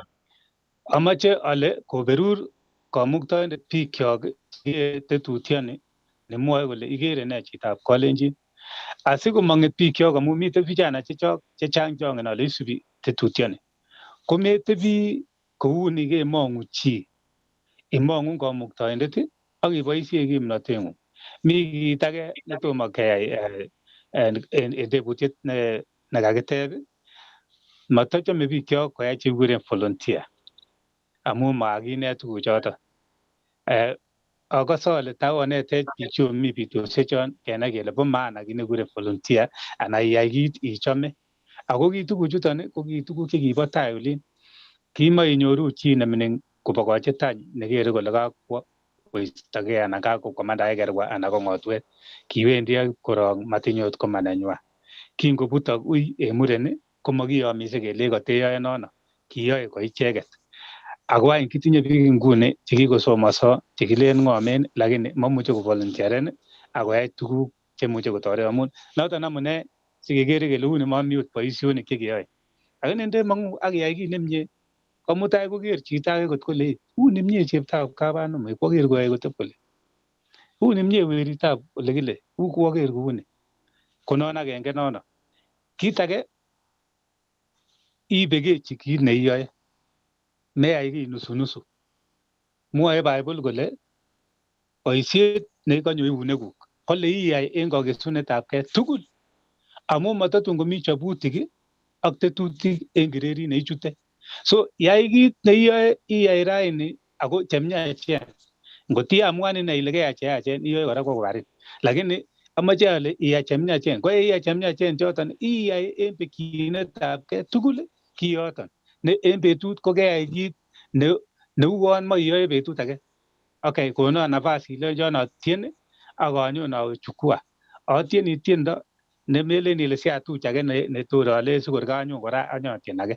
Atieni nebo mwisho sikor kekuron kora kotatinye nafas atien kora mwisho. So tuguk cheamoche amwoi biikab Kalenjin ko ongeboisien talent, ongeboisien space nemi ak ityo keboisien ng'omnotet ak kakuyet nekikekonech ketoret sobonwekyok ak ketoreten biikyok akot community nenyon ak emenyon.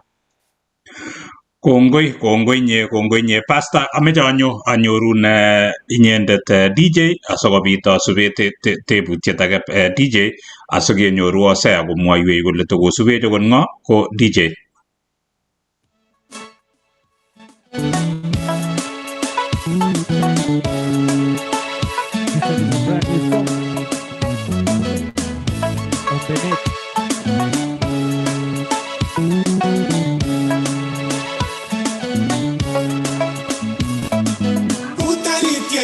Tengas wenyingo ombenoti Chito nengete nolanti Kombeno Utaritie nengete ngas wenyingo ombenoti Chito nengete nolanti Kombeno Boisie kiachang koninyoru ombenoti Kigobwa mato Kongeno Awatiebioso kongoi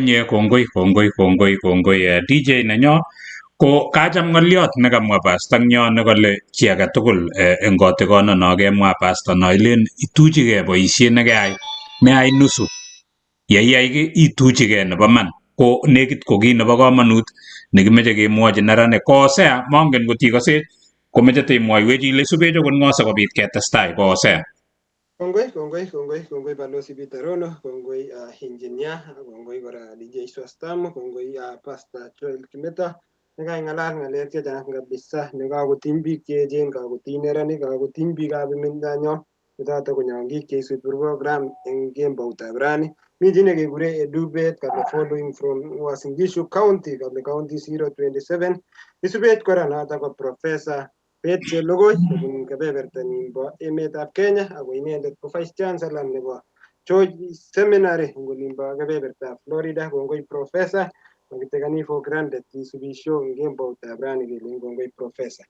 Jane Meta kobun kebeberta nebo Uasin Gishu, kongoi Jane Meta. Mi chi nekekure Kipkoskei Felix kale watching live from Mombasa County. Mi chi nekekure Ainea Kemboi kosubet kobun kebeberta nebo Cyprus eng kebeberta nimbo Europe. Mi chi nekateb nekikure Philip Sang ako mchungaji nebo Balozi Bitarono eng olimbo bunu inendet kebeberta nebo olimbo Tot ako mi kebebertab emetab America. Kale tebunena Pastor Joel Kimeto kale do you have Kalenjin Singers Association? Kale tebuna Pastor Joel Kimeto ngotko mi Kalenjin Singers Association. Tebutiet nekateb kora kale tos mi any plans at all? Kale ngotko mami komi plans at all. Ako tebutiet nebo somok nekapkoteb kora ko kateb kole how can we, kale tos kisupportende ano anan tos kisupportende ano ministry nebo Pastor Joel Kimeto komi kebeberwek tugul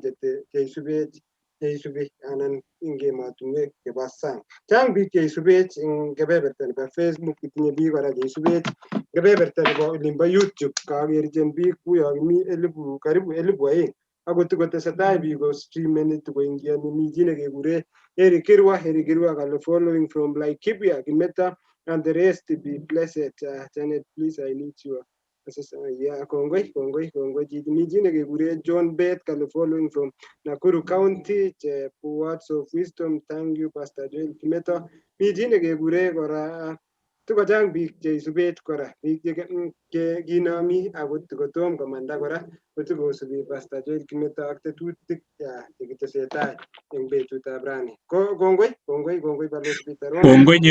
Kongoi nye osea imi kebebertab Australia. Kongoi Pastor. Agere chi kora nekikure Julius Bor Kibos anan Kibois, mongen ale kale Kibois kale enjoying, so testai enjoying Kibois ko akwek tugul chosubet kemeche kemwa kongoi, kimeche kemwa kele mwoiwech ile imyeno atya isharean ak ilikean ak isubscribean so ketesetai kouni. Ko Pastor ameche awek kokeny atestai ak tebutik eng yu, ko ameche atebenen tebutiet amu kaimwoiwech ako echen ng'alechu keng'ololi chu kobo let eng yo chebo neranik. Abwoti ale bo komonut mising ak biikchok akwek chokose nekisite ketesyi tebutiet age kora netinye bororiet tugul eng tai yo. Lakini kameche ateb Pastor ale cham kemwoe anan mwoe kingeresiek kolen kale beside as kale in for every successful man, ngele mzee kunye kale beside them komi a lady, a successful lady.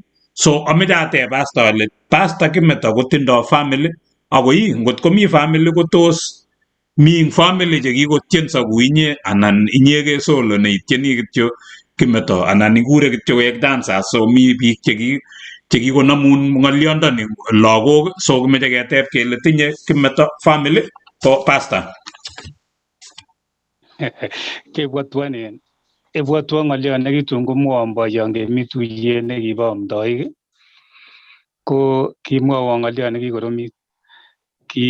Kingotien ako keker tiendo nelotiendoi ko impressed boyondoni kan kicham mising tiendo, lakini ko kitinye en batetab kabwatutik ko kitinye ng'olyon neter amu bikyok ole iptoi tiendo komoche koibe en oret age nenome en chepkildet nome kidogo kolenjon angiwe ale kole kiitunishe kayo alenji boyondet ane ko niker kotomo atunishe man boyondoni ne chu kemwa ak atieni en kanisa menyorchon is kamaye olino kole cham komoche kobetos biikab tienwogik chechang ale komabe yani ane ko kiyotunishe chepyosenyu kekuren Agnes obot Kipyegon obot Kipkorir weron kokase namin akuru non kabwat ale kikuren John Bet ko lazima ko weroto ak alak ak biik alak chechang akoberure Jehova ketinye lagok ak kemeng'ishe komie monokilelen kele kikebesien kwenuni amun betusiechu kimuche kitungei ak ketoyo lakini kimeng'ishe komie kikotoretech Jehova kokonech chamtaet akokonech chomyet en gaa so ako kitoreto mamet noton missing amu ndo chepyosok alak kotomo miten tienishon alak ingen ile moche kong'wekei chepyosok mongen ale kilyan kochut ake ko kole moche mongen ale kilyonote ng'alechoto matin ait missing yono lakini kirib kora bichoton akoik kamenywan ko noton nekikonech ketestai kowol Wei ko maimwoiwe kityo tos mi chi netieni eng family anan inyegei pastor? ako tieni an chechang kit nemie okot en boiboiyenyun ko lagok kora chekokitun kobwa konyun kotieni kora ako tieni lagok chemiten ko tieni kitieni kinye Kongoi kiagere kijanayat mite werto ne uyoe rapping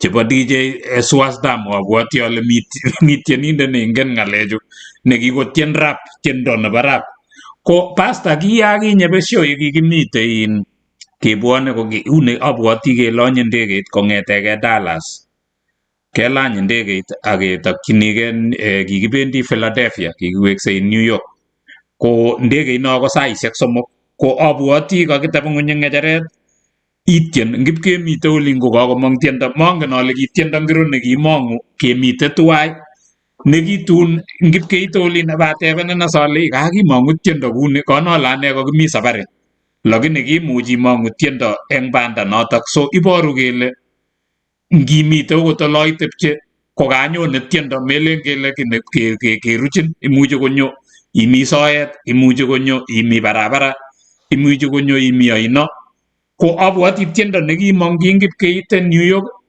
eng saisiek 3 ko kakomong pastor tiendo ko pastor ka tiendo konyone kunotok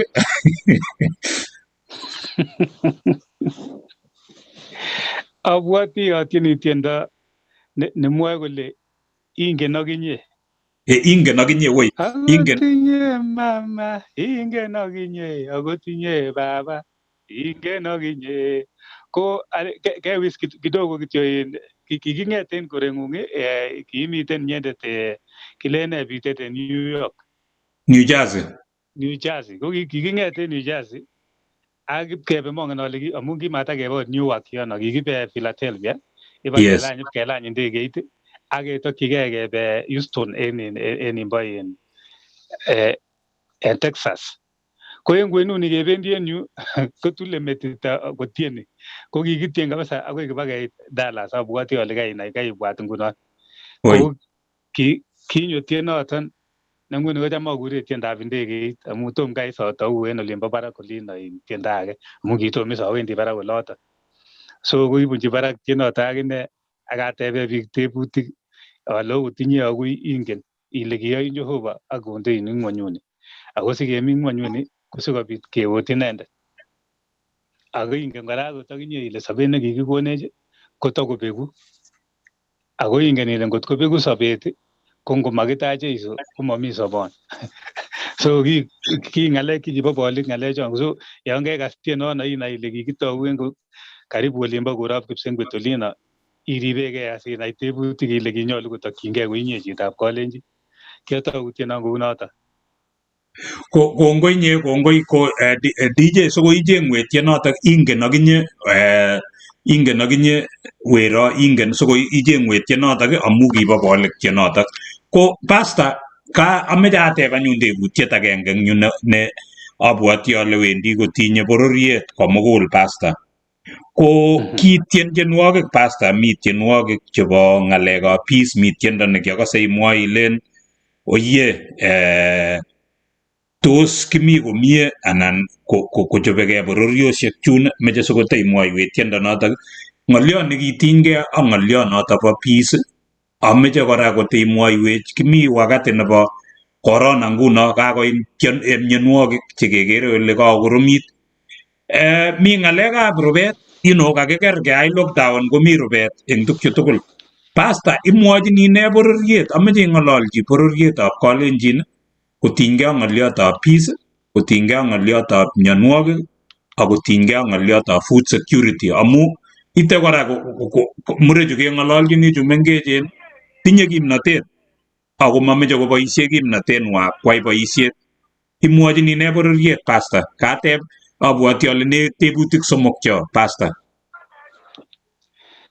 Oye, amache asom itaikochinewon anan ong'alal kokwek asialitit kiy nokere ale nekit kobek eng yu.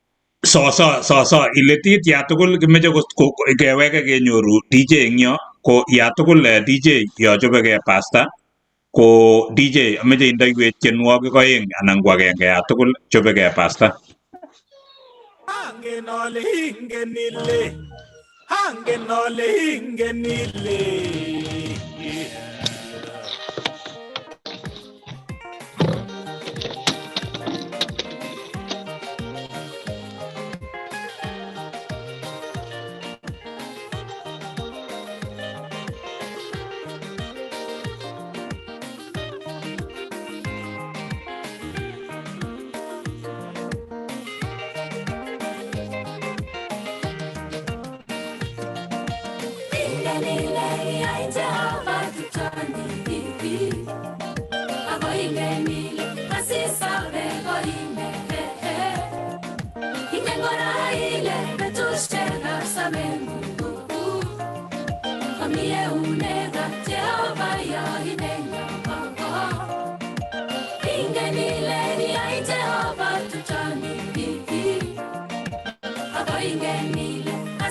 Kongoi nye DJ Swasdamu eng kebeberta noto bo Australia. Ko kongoi ose amangen ale tokosubech akot ng'o, ngot imuchi imwoiwech ile isubech akot ng'o, ko ya tugul kikeni pasta ng'yo sikowol tebutiet nekakakitebe. Ko tiendo no kekose ko noto kitungane pasta olimbo soet barak olin. Ko kiashangaan amu saisiek somok kokakomong tiendo, kingit keite mwisho kelen meche kolanda ndegeit, ko kakotien pasta kabisa, yani makokase okot kole bolechi rat mosibit, kakele ngeran mosibit ko kakotien pasta kabisa, lakini kimong tiendo eng soet barak olin. Ko kongoi nye pasta, abwati tienoto mautie tiendob New York Dallas Texas saisiek somok eng soet barak. Ko kongoi akobo noto, ko Osea mongen kotikere okot ng'o, ko sikeweke akere pasta kakochop ak nyun, ko Osea. Kongoi balozi Bitarono, kongoi kora nga otinye history ak Pastor Joel Kimeto amu kiobe botungan atiendo omi soet. Kongoi Pastor Joel Kimeto amu tieno boikere ne chitab Kalenjin ko ngap kokonech angot ngap awendoti komi chi nekokilen ketai konyo show kole tomo aro ki age ne tos amwochi bororiet, so kekere tienoto kotinye message kole tom metonye boisionik choe kotom koyam kiyam, ko amu tiendo kotinye the message. So akere chi nekikure Kiplagat Ng'eno kale be blessed.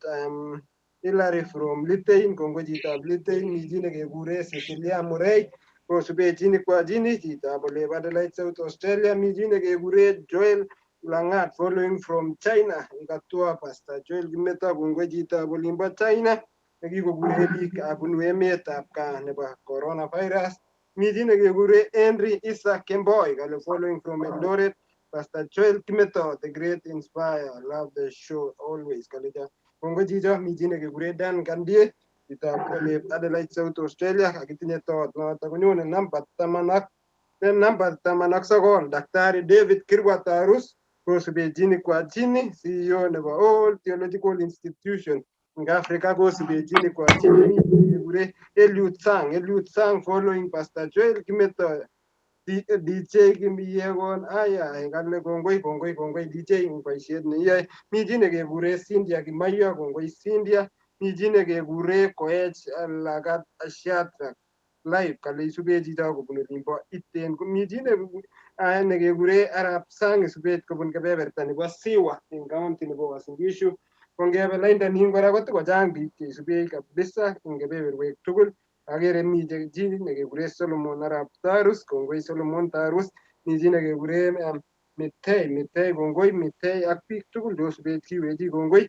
Oshian show nebo betutab rani, Olaikan show nebo betutab rani amu kanetutik chebo betutab komakinyorchin kityo show yu amu kinyoru live makakinyoru ko second opinion konyoru first hand information.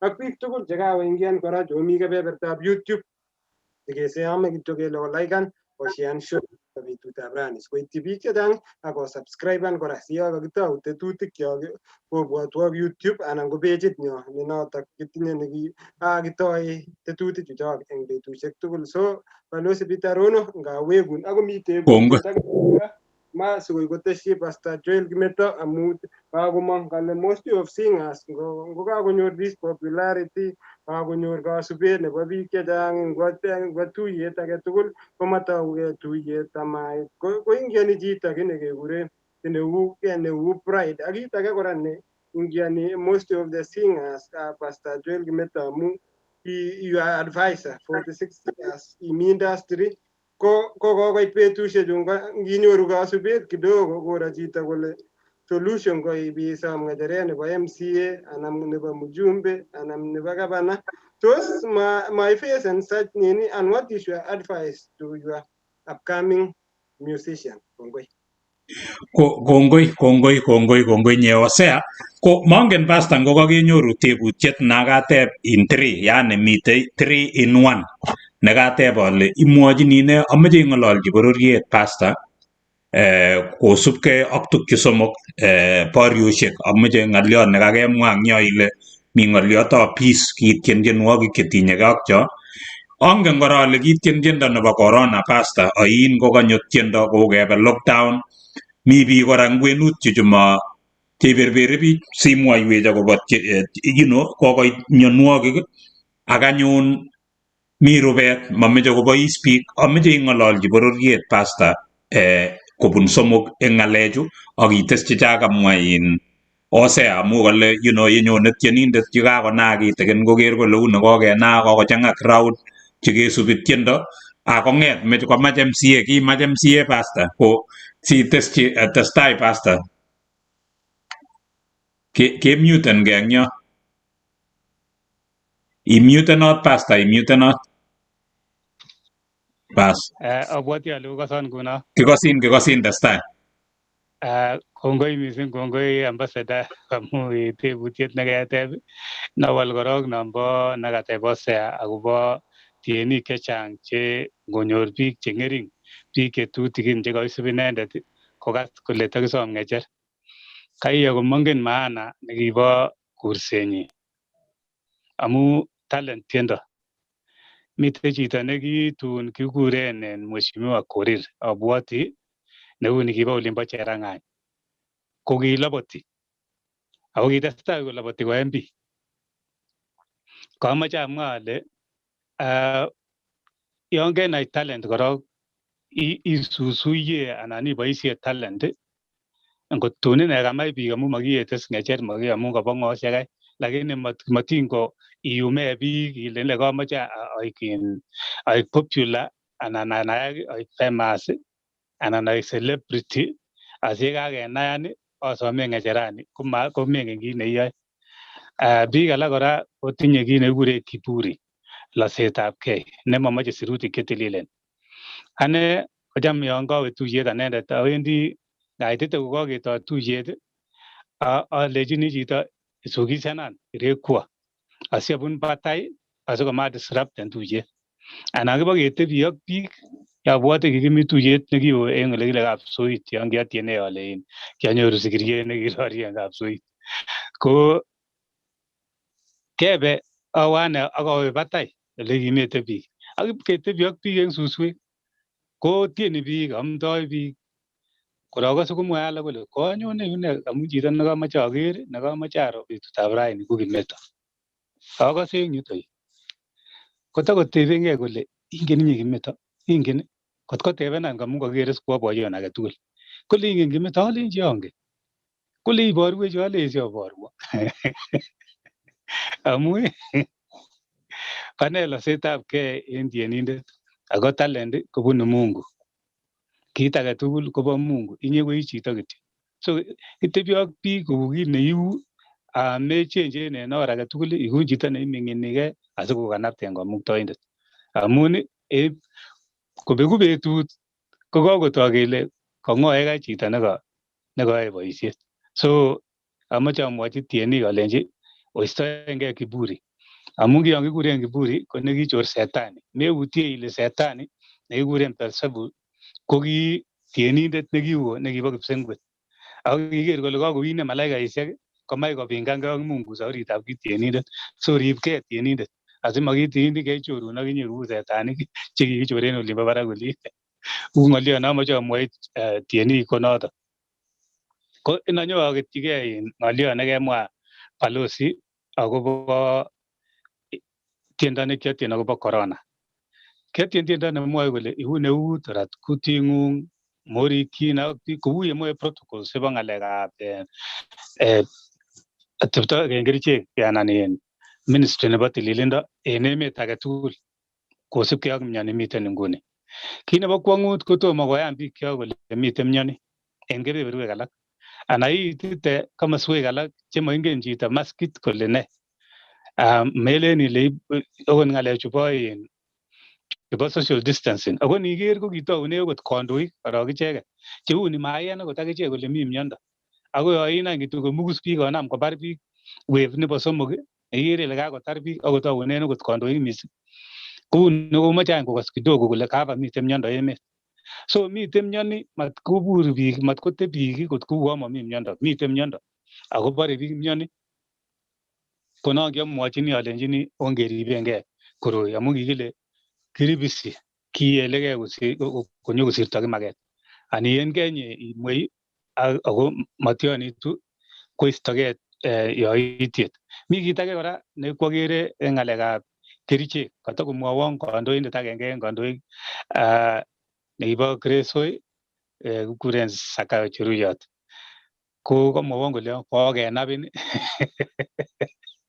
Yani eng ng'alek alak kicham komwoe chepyosok en tai kole ara kotobe sipitali lagok kele kole katakenabak eng ng'alek alak kakirutok. So kokolecho kokerutin ale ako tomo any amu kotom koit korenyu kole ngenabin iba. So amoche amwoi biik chekere tetutioni alechi maton kisib ng'alechon kokemwayat amu kimwoe kele yachen vaccines. Moche komwowech biik chekomi bitono. Ele moche komwoito biik eng gaa oli komwoe kole kikochomiechi chumbek kole ngwany kiker ne biik kole ile kimoe keisto biik 3 billion en ng'wonyuni. Ako bichoton komi chechang emetab Africa amun macontributeni en economy nebo ng'wony chitab Africa. Kiteb kou moset abwate. Ingele chumbechon kicham kokuren subhuman ko mongen ale mongen is ale ngwany obwote ole moche kobarech iman. Lakini kemoche keketyingei kele en mionwek chekikai kobwa chon kibo flu chon king'eten olimbo ano ko akot chesiru mionwek chekimiten smallpox akot ng'alekab mogondosik che kuren Bible kautwon kit nekikuren leprosy ko kiyach kechanjan biik okot polio biik chechang kikitakesiche chechang cheking'wolyo kelyek chekilyan ko kinyo chanjanet against this problem age tugul nekimuch komong konyo ing'wondet. Ko nekimoche kesom biik kyok kelenji ongesorungei kora kechanjanech mami chi nechobot kobar biik kicheng'e kebar koroito nekokonyo asikobit kimuch kesopchen. Ko ng'olionono. Ng'oliot age neamoche ang'alalen nguni Osea ambassador Chepkogei ak biik chekimiten tugul kibagenge koboto DJ nenyon ko ng'oliot nenamegei ak kalyetab emet. Kikibaorian akobo boriet nekimong'chi biikab Kalenjin ak biikab emoni. Ako missing ko kiruenech missing echeket akobo biikyok kirwokyi kot kirwokyi ot kandoindenyon ak arap sang ak biik alak chekikirwokyi akot international en kesisiek chebo emetab bororiosiek chebo ng'wony. Amu ng'alek chekikoityi emet chekibo ng'alekab kalyet nekibet en kwenutab biik. Amoche amwochi biikyok alenji akot nguni ketokyinigei ng'alekab ng'alek chenomegei ak lewenisiet. Ongekilgei kou yemwoe sirutik chetililen. Mwoe Bible kole okilgei otebi en kalyet koboto biik tugul ak tililindo ne ngomotinye chi komokere Jehova. So moche keker korok kabisa kikilgei. Kingen kele moche koui keteben kalyet ak chi nemoche kokolin anan kochokosonin. Lakini kale sirutik okilgei otebi en kalyet. Ko noton nekimoche kemwochin biikyok. Ng'oliot age neamoche asibunen amu kakemwa ile 3 in 1 ko ng'oliotab rubet. Konyo kit nekikure lockdown. Nguni ko kokeker en counties cheite 5 en Kenya. Ako ngot ko koromit kii kora ako ikere ot ile kakiker counties 5 ako torochet elebunu tuguk chechang ngele kou Nairobi ko ngot ko kerat Nairobi ko kerat ole kimi ot agechek nguno amu ngot ko meakseseni tuguk en olimbo Nairobi ko uon kokikerin akinye en olimbo Kericho ak kebeberwek alak komoswek alak cheu Nandi cheu ano keker Nakuru keker olimbo Kiambu keker Machakos ko okot biikab Mombasa kobunu olinito olin keker komosta nebo Masai olin olimbo Kajiado. Ikere ile kakeker emet en ng'alek chenwoken. Ko ngeker emet kekerchi chito ko kobwotwon ng'olion nekitun kekerchi biik en Samaria orit en ko, yani kikikerchi irimet orit. Ko kingokikerchi irimet ko kibit rubet nemwoe Bible kole kibit rubet en emetab Samaria ipkialdae metitab sigiriet sekelisiek 80 ak kialdae soroekab cheptugonik sekelisiek 5. Ko imagine ikonye cheptuget kotor kolelek soroek saa ngapi kot koyam iam ak family. Tun kong'et chepyosok oeng'u chekitinye lagok komwochigei kole momiten kit age netokeyoe. Ingekotko lagok, ingeam lagok, ingetounen kiam neng'ung simutai kiam nenyu. Ko chamda age nekinyumnyum muguleldo kinde lakwet chebungut bwana. Ako kikiam lakwanato ako kimutai kolen kole nikan bakakoit rubani konye kouini lakwenyin kowach anyun neni kowach kowokyi laitoriat kolenji kero kakong'alan teten kakong'alan kokoni ako kokiam lakwet nenyun kokoi ng'atatek en moet ara kiyoe ne. So kit agenge nenyolu keng'alalen missing akot bororienyon ko ng'oliotab kit nekikuren rubet.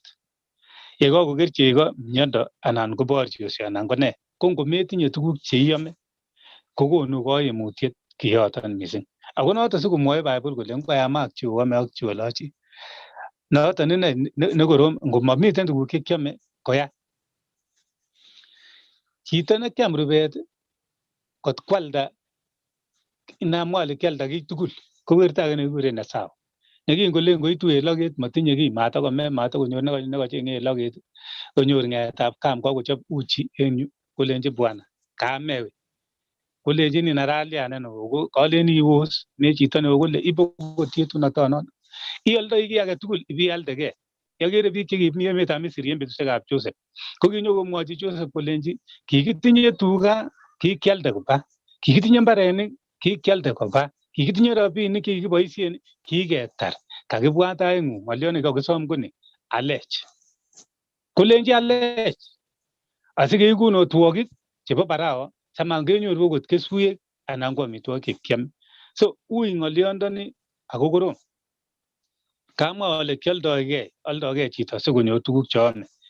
Nginyokisib kurubosiek chekibwa en kenyisiek chebo tai oli akose chekimwa boisiekchok en emetab Kipsigis akobwot ale Kalenjin. Kimi rubet nekiit nekikuren kemout sigiriet ko kakerkeit ak nekibo emetab Samaria amu kingekas kokaut sigiriet konome ak kibanget konome ak ketit nome ak koiywet kiwone tiondo sigiriet kinde ngwony amu ngot kou sigiriet kakenai kele katakosobe age en yon kecheng'e kokere koboldos biik alake en emetab Ravine kobole kole amune sikeyai sigirok en olimbo Mogotio koboldos biikab Baringo kole okot tenge kocholwok kole chepyosa ake ngwonen moma sigirio ko ngwonen iman lakini yon kakoit rubet kotor kiome sigiriet amu kiam biikyok sigirok en tai yuno anan en let yuno. Kit age nekikonech koimutik en betusiek chebo tai yuno ko kinome lagok biikyok missing ko biik chebo Kipsigis akomut lakwet ngomiten tulwet age nekikuren Keroga kong'wererchi lakwet kolenji kuskong ak iker kole ikero kakoyuu sindatun kasich lakwet boroindo komuch kosiniken amu kibokioldo lakwet keale beek chebo mesendet asikinyokebaen lagok alak.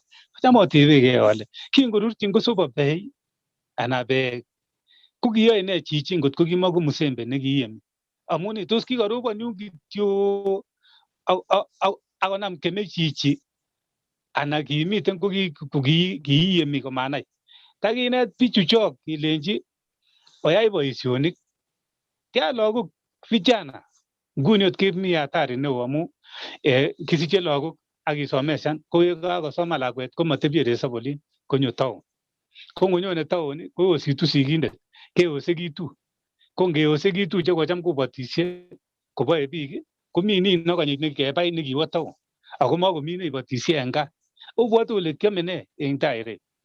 Kikitindoi chokosiek chekibo bandek chekibo beek kikitindoi tabotonik non ikose kekuren biik alak tabot kekuren age choge ko kikitinye tabotonik chekimiten keswek chekimi beek chekininyal barak ile ikere ile takomi baiwat kiome makomi betusiechu.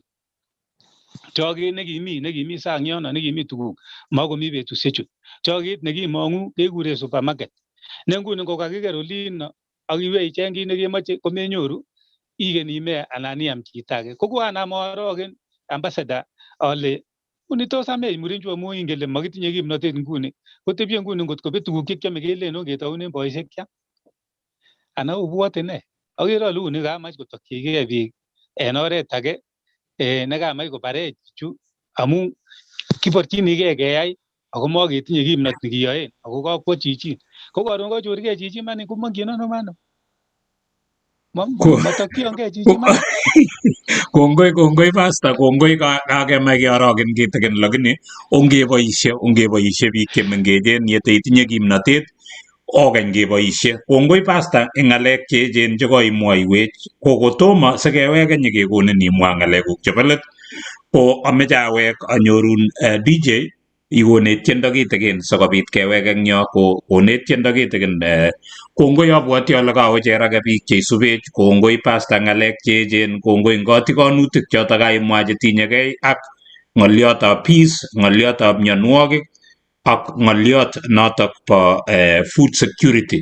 Meche tekesom biik kelechi yewendi mioni ongerib kele kaketeb eng yo pasta ile tos une kerichek ameche alechin kororon kerichek chukokikon mami chi eng ng'ony neiyoni kochob kerichek chemeche kebare biik memukokse kiyotok ako meyoni kibagenge nebo kimugulmet eng ng'ony komugul. So kororon kerichek chukokikon kimeche kesarune biik ko ui kerutin meeku neimwochini biik ilechini yachen kerichechu eku netai neiwendi kerutin. So ongesom kunotok bororietab Kalenjin kitechinigei man akelen ongerutech le asikobit kesopche sitakiro betusiek chemite tai, kenyisiek chemi tai ak ibinwek chemite tai.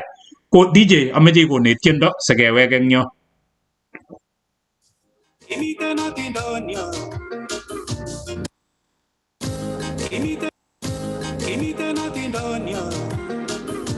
nekitamokoseke. Kimiten atindonio nekitamokoseke. Kele kimiten lakwa kimiten yeboine kele kimiten lakwet nekimiten yeboine kikotebeni kekuto atikokonu woni kikotebeni kekuto atikokonu wonyo kole matirambechu nikyondo nebiriru kole matiratira.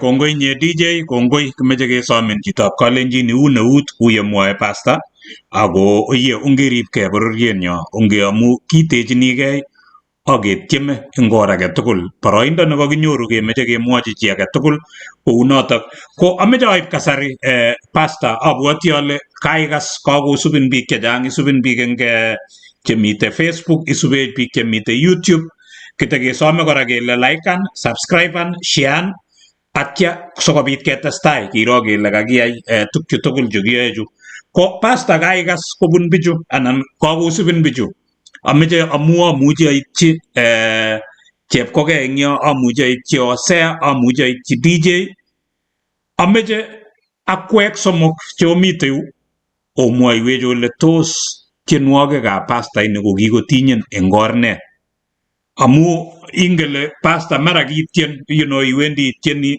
ibaibai biik menoe lakini amu kimuchi keib chichu abwoti ale kakomwa chechang kole enjoy kakomwa chemwoe mi che ndakitebe chi tugul komwoe ng'olyonni lakini amu kimuchi keibchi bichu somok chemite yu koboto ane keku ang'wan ko ameche kemwa on behalf of the other ones cheisubech ako kibendi no kilen ladies first amu kitinye lady eng yu ko chepkokei ameche imwochi pasta nekosech eng yu ile tienwogik chik amu kakochang'a ngetien tiendo age tugul ko ikose ile oye tieno kotinye ng'olyo kou yekamwa pasta kokole tienwogik chik kwomtoi akikose ile isubi quoteni tienwogikab pasta tugul ko ikose ka quotena Bible matieni kityo amu kitieni uni ngap komi tienik alake chebwone akwa kokwerchi ng'olyo nemi metit konyo no kochumne mutai takilechi tien tiendo kong'ung'et tekase kokakowal ng'olyot eng kwenut olin so mongen ine lakini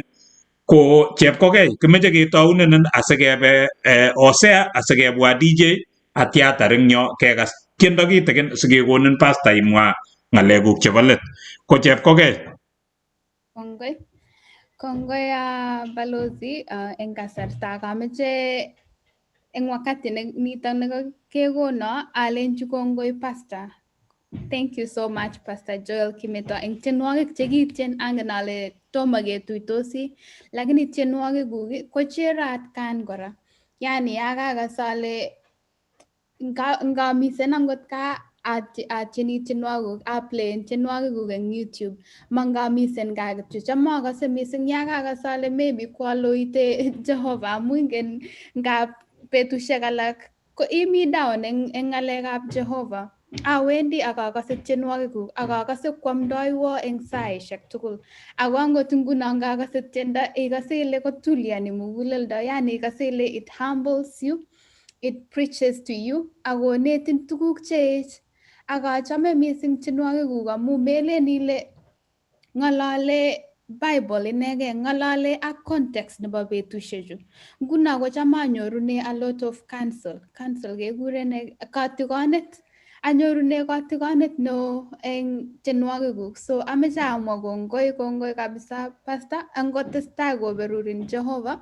akoboishenen sikobit iityi biik chechang che abwoti ale even beyond your lifetime you will continue to be a blessing itesetai iegu kaberuret eng biik chechang so kongoi ki kaberuret kotomo kesicha oronik kiberuro ako ngotoreto Mungu akine I will live long aka passen down siegu kaberuret even beyond me and everyone so kongoi kabisa pastor and God bless you. You bless my heart all the time. Thank you. Kongoi pasta ko chepkokei pasta ngomengen ak biik cheisubech ko inendet ko engineer kaikas ng'ololi kutit komie kikisikyi olimbo Eldoret nyokokilgei lakwana kotkwo olimbo Alliance High School konyor A kimutu nyokwo Ivy League School ko sukulishek che top eng ng'ony anan emetab America Sai ngeng'ololi pasta ko ine ko kwae ole kile Silicon Valley, mwisho nebo technology. Inendet netoretech eng ng'alechu mitei olimbo Silicon Valley, California, ak kwanyun pasta mutai kokotoi lakwani kibagengeit netieme kopromoten mung'aroshek. Ngimeche kepromoten the Great Commission Singers ing'ololji kongen tuguk chekiyoe eng technology. Kimakun chemya chepkokei, kongoi amu keimwochi pasta ng'alekuk. Ko ameche keba akoi kebebertab Australia sikobit kenyoru inendet Osea komwoiwech akine kiptoiyot nemining pasta bunu kora Moi University. Murenoni ko kingotom ko olimbo Australia ko kikwerie pikipikit, kiboto cho kilen bodaboda, kokwerie pikipikit ipkoker kole oyie makwane. Ko olin mongen makokwerie pikipikit eng olindo, lakini oe cho kilen hustling ako kikotoretech eng tuk tugul. Kosoman murenono kokotar masters, kimite tuwai classmate nenyu ing ng'oliot no kilen PhD. Kimeche kemwa kongoi ing professor nenyo mwalimu neisubech ing tetutiet ning olimbo Nairobi, Professor Chelogoi kichamin nebo man. Ine ko pastor, tinye PhD ing counseling, toretech ing ng'alechutachu. Ko kongoi Osea, ameche akonin boroindo Osea, kikotingden ano tienwogikab pasta. Kongoi Balozi Peter Rono, kongoi engineer, kongoi kora Pastor Joel Kimeto, kongoi DJ nenyo Damu nekawal kamixen kabisa eng betutab rani. Agere angot tetutiet akoyani biik chechang kole mi barak tetutiet kosubkei ak DJ Swastam. Kongoi biik cheisubech eng YouTube ak Facebook. Tienwogikab Pastor Joel Kimeto ko kikotinyo. Kinganyo emetab Australia ko kinyawe olimbo mashinani. Pastor Joel Kimeto kinyawe resop nebo taunit nebo emetab Australia, kilomita karibu 300. Ko kilomita 300 ini ako kiasomani City.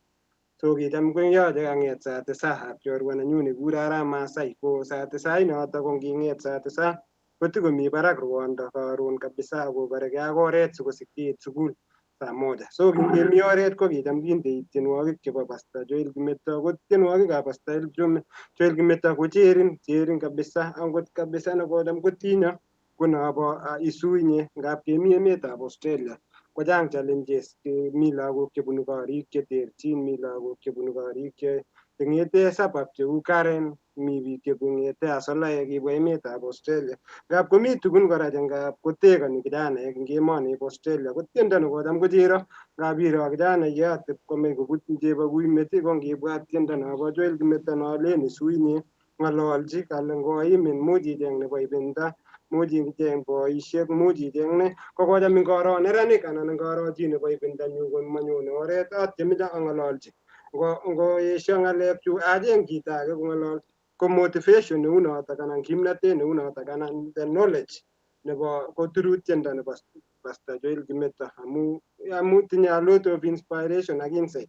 Akot tienotok konamech kabisa ngachang'an achek chekimi diaspora, ngap komi maisha ngap ilen makerin chi, lakini at the end of the day koturu angot tienotok ngibutyi chorwa neng'ung kidogo kidogo ikere kokoitu kowalakse chito akowek oret nekararan. So ko kikotinyo tieno ako kikotinyo ko kiaboisie tienotok kora sikosikyi aik choronok chechang. Ak kora ko mi kijanaek probably cheyoe boisiet yomi lainda nin age kora yekere keboisie tienotok kotikowek. Ak tiendo nekonyokotinyo kabisa ko ni nebikere ne chitab Kalenjin. Kale ngap inyoru chitab Kalenjin kororioti, kale mako suppose kenyoru ni rorioti. Kekere kele kora ngemi luget nekakibwa lugosiek emetab sang kole mati kotoretech simanyikeshangaanse kityo pasta kakeitu emetab Australia kesubanse kityo amu kilen kakeitu in a first world country, comfortable kila kitu nekakimokchigei kenyoru. So lakini kotikobwatwech tiendong'ung kora kole ikere ne chitab Kalenjin meeku ne mutai irorioti kityo amu. So kongoi Pastor Joel Kimeto, kisoun kotiwe keny keeku kaberuret eng bororietab Kalenjin. Kingitou ko bo family neng'wong, lakini as we speak moving forward kochang biik chekitiny eng oret age anan ko age. So akakieku achek cheking'ering'en yani kiwakilishi chebo biik chechang, biik angot chemi yu karibu biik 1000 chechang chekitiny eng orat. Testai akot itestai inam komie bicho kinam kimong'u kele one day one time kora kotun koyoe kora age abwati akine amekanalik in future netun kotikonyone chia kole uye kingo neranosia ko kitinya ngorenyi akini koku ole kiting'te biik. Kongoi. Kongoi nye Osea kokaikas pasta kobun inendet Osea Kibrono, abwati ale iye biik chemengechen, biik che akere ale iye tindoi the future is bright. Kimeche kelecho kokilgei eng ole mitei ko neranik kikosenogei nebo man akechomok nebo man. Ko ameche anyor inendet DJ nenyo eng betutab rani ko keker pasta kityo kakisir kele Swastamu ko ingele ikwong'e ile anan ko kwong'e biik chechang kole Swastamu ini ko tos ng'ololi kutit, Swastamu ini ko lion, ko kale no ko kainet nebo boisiet lakini meche sikomwa kainenyi. Ako inendet eng olin Jumamos kobute tienwogik, yani ko DJ nebo tienwogikab kanisa chebo Sabat. So melen kityongon DJ ne lion, cham biik chechang kokere ko ngoker DJ kolen uni kikobet murenono. Kouni katebenen kolechinin kaasosieten tienik ak chi nekikobet kole kitunisye. So ko Swastamu ini ko Swastamu anan DJ nekikosik ko mameche amwaitochi neran nemining, ine ko kiwo kebebertab Australia ako melen kele no kwae kityo side job nenyi, yani no ko nebo Jumamos anan ko komut kasi ak Jumambili komi DJ, lakini boisienyi komite construction ako chito ne supervisor ne ndochin ng'alechoto cho. So kimeche kityo kesom Swastamu ak inyendet Osea eng betusiek chemi tai ko tun kotindoi otinye no kokure Kalenjin Down Under anan otinye kotab kaa nebo Australia kitwek nebo bororietab Kalenjin otach pasta ko tun itindoi ole nepkotochin eng olimbo Sydney ak olimbo Adelaide tekecheng'e kebeberwek alak. Abwoti ale Mr President kosubech ak inendet abwoti Alfred nikiinterviewen komi Western Australia kosech kotun kanyo olindok kwakweket eng Western Australia chotoche pasta. So kakenyoru kimaswek somok tayari ole ibiwendi, ngibiwe Sydney komite Swastamu, iwe olimbo South Australia komi Osea, tewe olimbo Western Australia itinye Alfred eng kebeberatak ak inendet Mr President Steve neisubech eng tetutioni. Ko Swastamu ameche simwochi pasta ilechi kikurenin ng'o eng olimbo gaa akokas kole ng'ololi kutit, simwa ng'olyo, kikotinyin tienwogik chik eng or ne? Okasa komye? Kikosin wei. Bas, alen kito netai nameche amwa korok awekchini kongoi pasta eng nafasi nenyinet nekaib rani sikobit konyo program nenyone rani. Angen ale tindoi schedule chechang lakini kanyo kasich kocheng kasarta sikobit konyo nyikeinterviewen rani. Anendet kekurenon Same, abunu Ziwa Mashini, Uasin Gishu County. Pasta ko kianai way back kabisa kama kutukua mining kabisa. In fact kijam kenama eut alikuja kikatiketoi Kass FM. Hizo matime Kass FM ilikuwa imeanza kwa kikajam konyone roadshow chapa Kass FM sana sana. Alafu kijam kubwane Ziwa Machine. Hiyo area mzima Ziwa Machine, Eldoret na Uasin Gishu generally walikuwa wanafanya roadshow. Alafu pia alikuwa anakuja kuminister kwa ngaleka crusades angne. And then kuligege mwanene dabunu family nebo SDA, it's like a staunch SDF family. So uko nyumbani kijam kikaset moja tu nikijam kegas nebo Joel Kimeto inege, and in fact my dad ndio alinunua, lakini kima quality nwaga like tukul apart from SDA kwaya kima quality any other song, lakini tinwaga ab Joel Kimeto kijam kitinda kaset ile naginda bahiro ya sikizungusha ngole. So that was the only ones tikijam kimuji kegas in family. And tienwagik chiki ko tienwagik che it's more of tindo maunatedi, tindo katikanutik ak inyoru ko tienwagik che base kwa Biblia kabisa, like typically information nanyinet tugul kobunu Bible, of which it's very rare inyoru tienik che kwateni like che mangu tienwagik kwa exactly from the Bible first. So Joel Kimeto, one of the leaders as Kalenjin community or as a Kalenjin nation, I think he's one of the legendaries kabisa je amefanya kazi kubwa. And then as a DJ as well, I'm in the industry nebo entertainment. I think mi namwangalia kama pia role model amu mi sijai tukutoma anyorwa na scandal. Wengine bichu change ikasema kelen kokaumia kolia kosubi ngala kole chemeche chemameche kokororonen cheisubi kak industry lakini inendet iko straightforward and we're looking forward. Ata ye ni mentor so far kimuchi kele kitindoi mentor vijana chemengechen chekimuchi kisub tuko na some values chekimuchi kenyoru kobun inendet ak kelen kongoi kabisa kole kakemwaun kele ngalekab Sydney anendet amite Sydney komite Osea olimbo Adelaide. In fact tuko na meeting na Osea next week naenda kwa huko next week kimi kengalale ako God willing boundaries ikifunguliwa nginde kityongan Jehova tai ma mite tukun chekororonen chemeche sikwak. Kongoi. Kongoi nye DJ, kongoi DJ kaikas kobun DJ Pastor kaikas ile ngololi kutit Same, Same Kimng'o, kikuren Same Kimng'o. Kikuren Same Kibiego Arusei. Same Kibiego Arusei nebunu olimbo Ziwa Machine. Ko kongoi nye DJ, kongoi DJ nenyo akemokun chemyach eng tuguk cheyoe kaikas Pastor. Wendi koyote Jehova boisionik akabwoti ale iite Australia nematiny. Komi murechu, komi neranichu, komagere amune abwoti ale entertaineni kuyachun olindo komutin murenonot komut biik tugul cheisubi tinye kasubik chemakimwochin chi. Kongoi akemakwong nemie. Kaking'alal nekata kasubik chok tugul, kaking'alal nekata biik chechang cheisubin Pastor.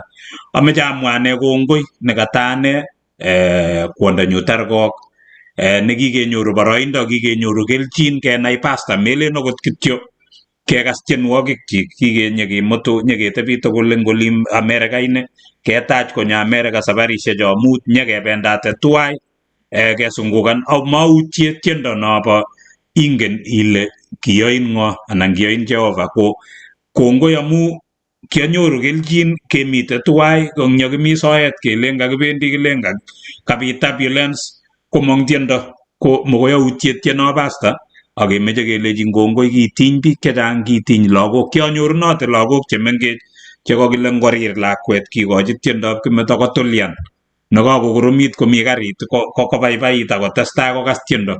Ko kongoi amu kimeny karishekab biik, kimeny korikab biik, kimeny kanisoshekab biik, kinyekebe kanisoshek tuwai, kikibe Pennsylvania, nyekebe olimbo Texas, nyekesungukan eng olimbo Iowa, kebe Minnesota, nyekebwa Maryland, kebe tugul kanisoshechu ak kikimuch ketiny biik chemong'ering chekakosubet.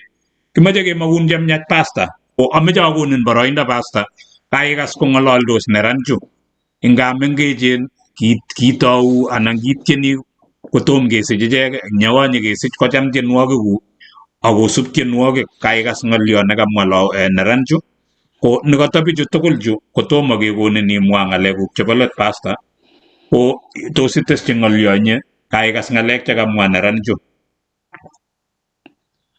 Kongoi mising, kongoi agere uon kamache koistogei en mongen kotokeron komie. Kigerin Pastor. Asi ko kongoi acho kakochang'a ng'alek chokose taking'alale. Amache korok komwaun kongoi koinye ambassador amu en konunet nekikonin Jehova, talent nekikonin nebo keldo ko kiilabat ako kingakotoretin komuktoindet ibe komutin keldong'ung akoi kotesun somanet non akose ing'olole ng'alekab PhD. Amache amwa kongoi amun maibakach kora lagokyok chechang cheboto akot Chepkogei ak biik alak chekinomiten olonbo kingemi New York ko kimi ak chumbin nekiyakokure Aramaina kikuren John Manas ne akere ko kitoret biikyok, kotoret lagokyok, komut biikyok en emoni en kokiletabgei ne komut chito keldo akoi olimbo bitonin ipkotoret keldo metit akine kolenji koninetkei situn komunyi iboisie. Kale ngwany kokuyo biik ng'alechon kamwa, kale kawo chito komuti keldo nebo labatet. Ngoitita yuno kong'ololchi keldo metit kolenji nam boroindo inetkei asitun komunyi en yosindo kotai tesetai amu malapatiane ko keboisie metit en betusiecho ko kongoi mising en tuguk chekiyoe chechang. Kakochanga ng'alek kakimwa en yu, kamoche amwa ale pastayat nekakateb kole ngot kemach ketoret Pastor Kimeto anan ko Great Commission keyoito ano. Ko kabwat ale mongen ole arorundoi lakini amoche siasom ambassador amun ko ain kora ko komiten ng'alechon kobo toretosiek chon kikabit challenges ko imuche inaktaen ng'oliondonoto kikile makinemchingei met. Abwate ale otoreton en this group asi kimuch keityin kora biik alak che ui anyor anendet. Ko ng'oliot age uni kakochanga ng'alek chekakemwa. Pastor kakararan kora abwati ale mara eng biik cheisubech eng yu ko feeleni kokas ng'oliot nekamwa pastor eng yo kamwa kole ki ole cham korekodene tienwogik kokiit chito konyo chito nekibo tuget akole ameche omande kale chitab kobo tuget ameche omande ameche abut koi satech komanda pastor komaimwoiwe pastor ile ara king'iamande ak tugukuk amu makoi ikany kebut kot komi tugukuk imande ak tugukuk iwe ano so ukele mairekodeni nguno kosubkei akotomo inyoru yeiboisie ko abwati ale kakararan kora ngot komi chi nekose takitoret pastor ko pastor kinyorchinin ano anan sikonech nambarit si ngot komi chi ngot kotinyin chi ko abwati ale imuchi meche toretet pastor nebo korok matindoi ole boisie ng'alechep recording kosubkei ak corona ole uu emet kou ole uu kochang kora kaimutik chemitei muitoi biik lakini abwati ale imuchi iitchi the Great Commission sing'as sikobit itoret eng oret age ko ui pastor kinemchigei met lakini kimeche kemwa nekata achek tugul kele abwati ale tinye ayebindo biikchok ngitinye mameche kele mi ki nemining kosir age ngot komukoksei komeche sikokonech pastor nambarit nyi eng yu si ngot komukak imuchi itoret imuchi iyokchi M-Pesa asikobit kotoretegei eng boisionik kekas ile tinye Great Commission sing'as tomo konyor yeto ole mi nguno ako mi kuyeu so pastor Kongoi mising inamwa nambait neaboisie ko angen ale ole isiptoi biik sirutik ole kisirtoi en olimbo bitonin koma ole kisirtoi en oli lakini inamwa kityo ale 0722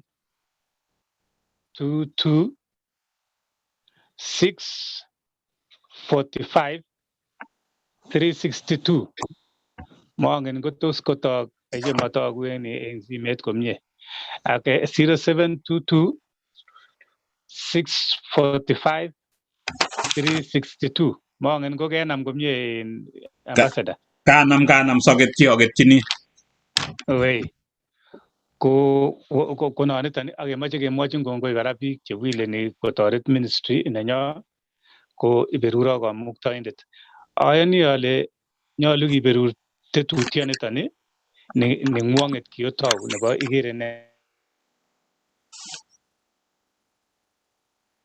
ko mutyo Kalenjin okay ko kanapta kandoik okur asikotokchigei boisioniton anan kong'ololchi biikchok akere ale ko oret nekikesunotkei nito. Kongoi pastor mongen ale katilak eng yo lakini kakas ng'alek chekemwa ko kimeche kesom chitab Kalenjin nekakosubech ngot imi olep sang akimeche itoret pastor ko 011 atya ko 254 ko country code abwati ale atya koek 722 645 362 ko ngimi olobo Kenya ko 0722 645 362 ko ngimeche itoret pastor Great Commission sing'as imuchi iyokchi ki sikobit kotorete boisionik choe ko iye kongoi kitestai ak boisionik chekororonen kotomo keweke nyekemwa ng'alek chebo let pastor ameche asom DJ ikonech tiendo kitikin asikeweke kotokomwa Hosea kole okot ng'o ngot komi biik chelelach cheisubech atya keweke nyekikochi pastor komwoiwech ng'alek chik chebo let ko DJ Angen ole ingen ile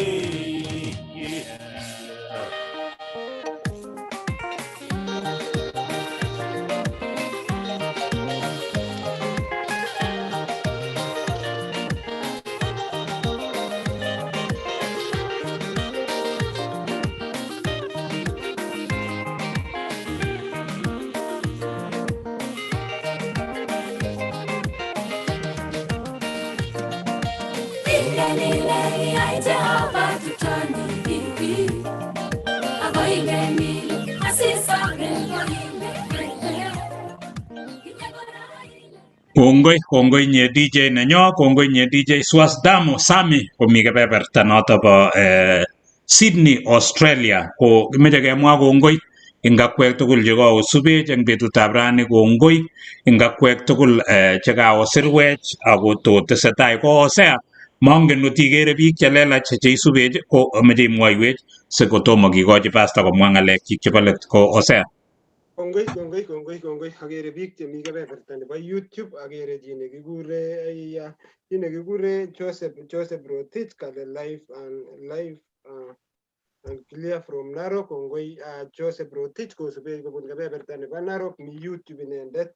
Mi chi nekekure Jacqueline Cheruta kale tune in from Sydney, Australia, kale nilimwona Kimeto kwa emo olimbo kabiyet Nandi County. Mi chi nekekure Vivian Arusei Tum kale subet kongete Noble Hotel in Eldoret. He is a good person. Kale kongoi Pastor Joel Kimeto. Mi chi nekekure Raria kale kuse kale awesome kale kararan the program. Mi chi nekekure Marion following from Malta ko kebeberta nebo Italy. Ak biik chemi kebeberta nebo YouTube ak biik chechang chemi kebeberta nebo Facebook. Agere chi nekekure Dan Chirchir kale following from downtown. Kongoi chitab Kapseret. Mi chi nekekure Koni Kuta following from Kenya. Mi chi nekekure SK Kipleting Kole watching.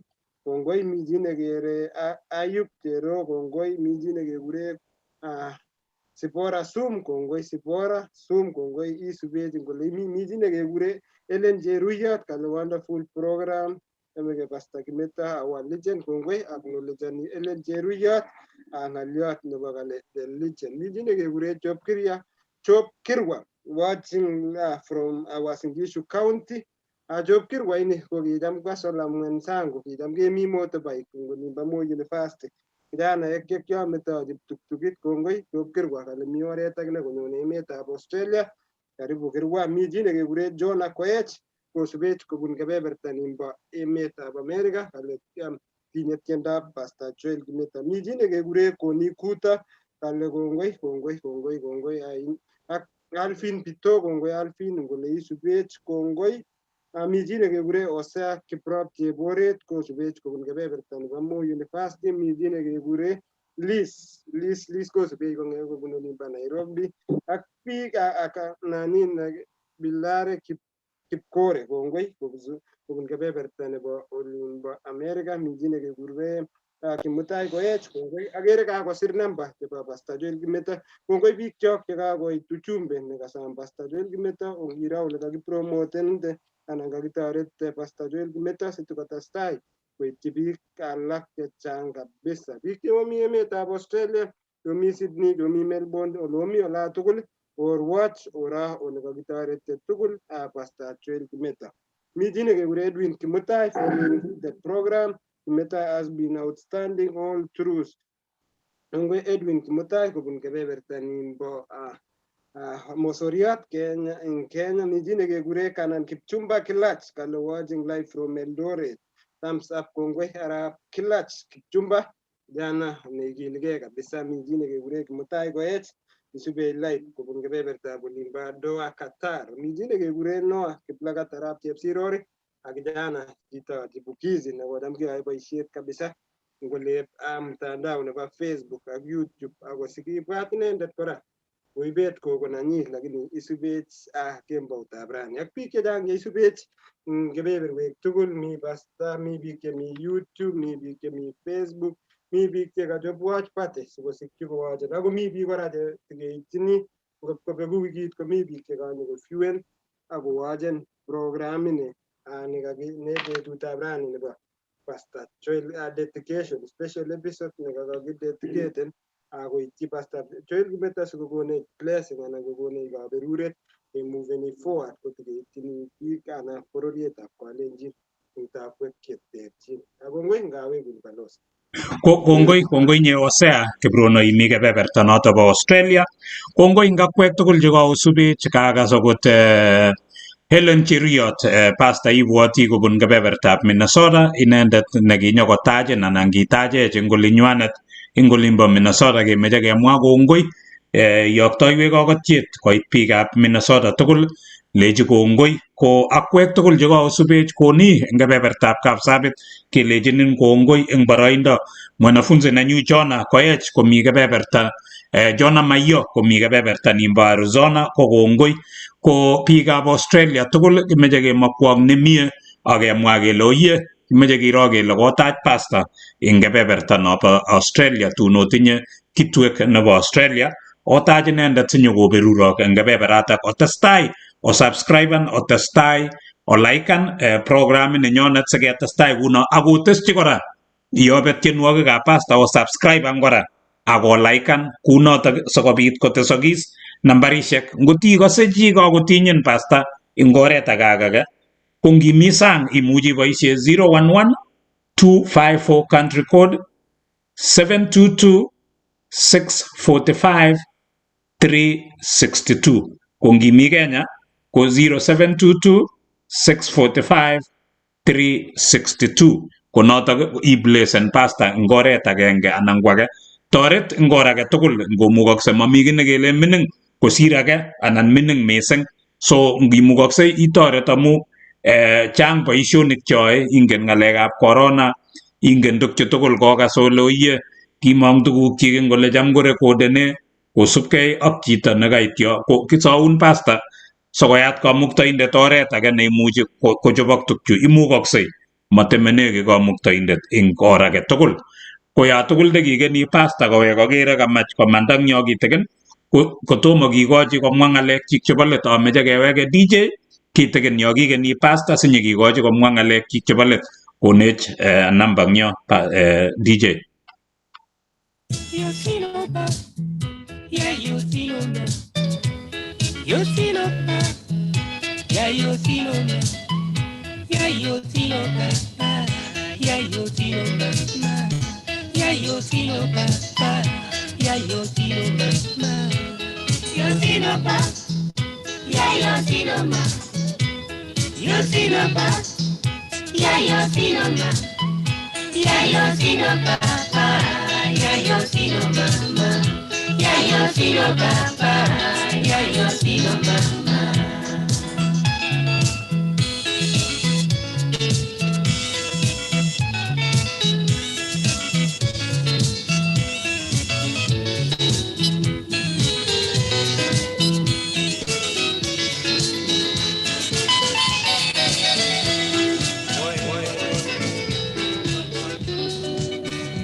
Kongoi DJ Swasdamu tomo aker pastor kowek ko oyie abwoti ale kosubkei ak musongnotet nemite kebeberta nindo nimbo Kericho lakini ngano kemwoe kongoi kaketestai kounitok oyie kakokonyiten musongnotet amu kielewani oleu koya tugul tokotieme pastor kostrugglen koingian ko DJ Swasdamu kotosome ndemukoksei ichengwech tiendo agenge nobo kichikili amu nekit achame tiendo nemongen ale amune chang tienwogik chebo pastor chekechome ndemukokse kote ichengwech kichikili ya tugul asikobit kikany pastor abwoti ale ikilegei kowek ko DJ Swasdamu kichikili ko ndemukokse.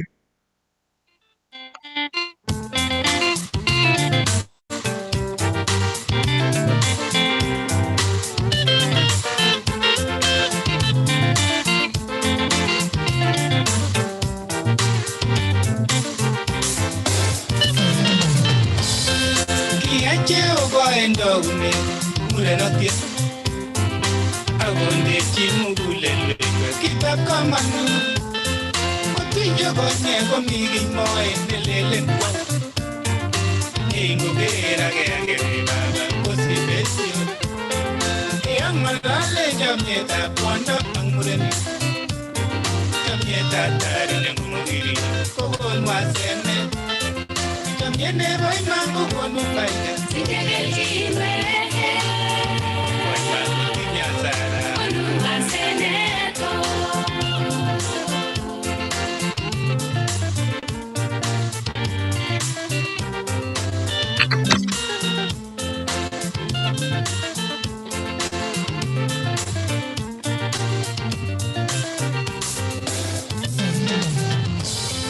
Samani wagi kwe na manangu maite tablo sama nagi testa inere samsono kobelingano wigorom jamyetwe belene ibenge jamyeto nugon masara igasa gogo samson adelila inga samsono kungana siri kebalganye kitwe jamyeto.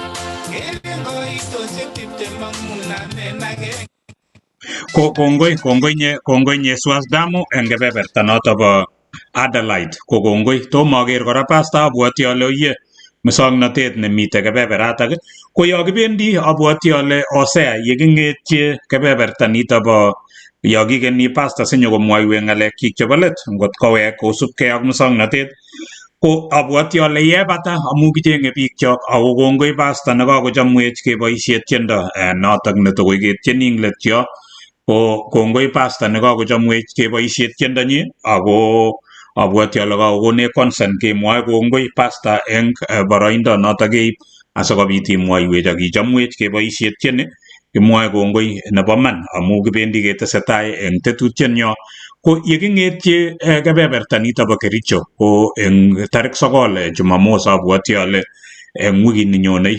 kebendi ketokchinigei kebeberta nebo Florida ole kile abwoti ale kikure Orlando ole meche sikemwoiwo kele kinyoru ng'o na next guest nenyo ko ng'o abwoti ale ngomeche kaicher age kimeche kecherin nebo iman kicham akot ole kinye kemeche kerotchi murenik ko kechere murenik kot komandae chi chepkomon kwong mutai nyimwochi ile koibun nyokwong'e chito kole ane man kwamandeu so abwoti ale kaicher age kaikas kosubkei ak pasta kikotien eng ministry kong'etegei kenyisiecho tugul kenyisiek 45 kait 50 so ikere ile marahisi lakini ngano ngomecher age komangen ale sikecherte ano lakini kitieme kora kimutu biik checherin singot kokamacherin chitab kamuktaindet nekakotien kakomwoiwech kokwamda kemeche kora ketiem kecherin eng ortinwek cheter ak cheter kikimutu DJ nenyo kikomwoiwech bandanyi ko yeking'etye eng kebeberta nitoni ketokchinigei emetab Florida ole tun ketindoi inendet abwoti ale Hosea ndemukoksei imwoiwech ile tony Igere Chitab Kalenjin kendi one of our own Marco Chiseto noto nemengune emetab Kenya lakini nguno komenye emetab Amerika noto netun kitinye one of international one of inspirational ever nengumo story nyi komekosan yep. In fact, when I'm telling people my story, it sometimes sounds like a lie. Kimuch kora family nenywanet ko sacrificean sikobit kwa inendet emet ab America. 20 kids, 2 wives. So my mom, 11 of us, and the other wife, 9. So imagine just spending everything that you have on one kid. Lakini Chitab Kalenjin kibwatun ngele imogakse kiyak tutul eng sabet koto kimugak chebo Marco Chiseto amune simemogak chebuk. Akaniuliza, Marco, what have you been doing in the woods for 3 days? Now, high chances is your legs are dead and they are dead for Tungebarun kora tuguk cheboisie inendet eng labatenyi eng emetab Amerika sikobit icherake ak ikimitu eng sabet kotogol. This is how Marco Chiseto get of practice his daily routine. Is a beautiful day where he goes out and do his own personal practice. Tungimwon story ni komogolo safari ni yegitauna emetab Kenya agoi koit emetab Amerika kiak ne komi emetab Amerika kitestai ne komi emetab Amerika chotok tugul inyoru kobun Marco Chiseto. at the end of the tunnel, as we would say. So then one evening that here I took some antidepressants and went for a run. So then I passed out from an overdose of that. Sunday at about 7:15 p.m., somebody who will have known Marco saw him at what we call the social science building. Ongetu live engtetje not on ba Igere na jitab Kalenjin ko bata host ni nyonet Hosek Brono Bor ko bata coast ni ko bonewe tab America balozi Peter Rono soko pit kenyoru tad ni nyonet Marco Chiseto na tungomita live ko master not on ba Facebook live Kalenjin down under and subscribe in YouTube Hosek Brono soko pit inyoru full story ne ba Marco Chiseto not on much ko jerin ko gimiti na ko na igole imuga kseki yake tugul en sabet ongetu live ko master not ne ba Facebook. Kongoi nye osea ngebeberta no. Ko pasta mongen no ye magigerin lagin ngano kobwoti ole kaiwege. Ko kuye kakimwa ko yekitar kebeberta nito bo Kericho ketokchinigei kebeberta nebo Orlando, Florida ole tun kinyoru inendet Marco Chiseto. Kiwendi Marco Chiseto America kotinye kelyek kero koboisie tuguk cheu karnok sikomwoiwech asikenai tugul kele kiyaak ne eng inendet kot koit kokiwendi kotinye kelyekchik atya nguno komakotindoi koboisie ne wetitono kasi oitono tuguk choe labotitono amu kolabat world record nebo biik chetindoi karnok cheu chotok ko kimeche sikenai kele kiyaak ne ko memisen tun toot nitok nebo 19 betunotok kotun ko inendet Marco anan ko Mark Chiseto kobun emetab America eng kanasetab Florida.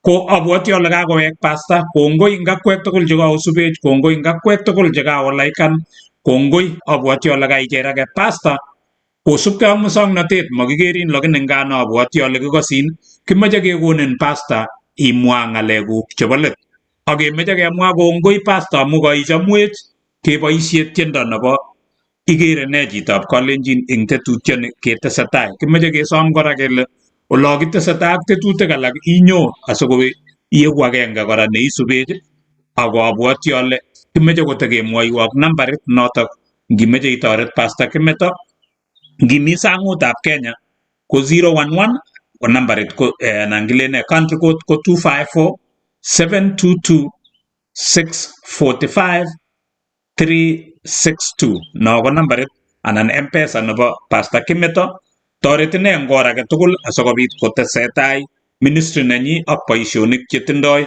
chetesetai atkan kora. Ko Pastor kimeche kemwa kongoi akotekeketchini no kakilen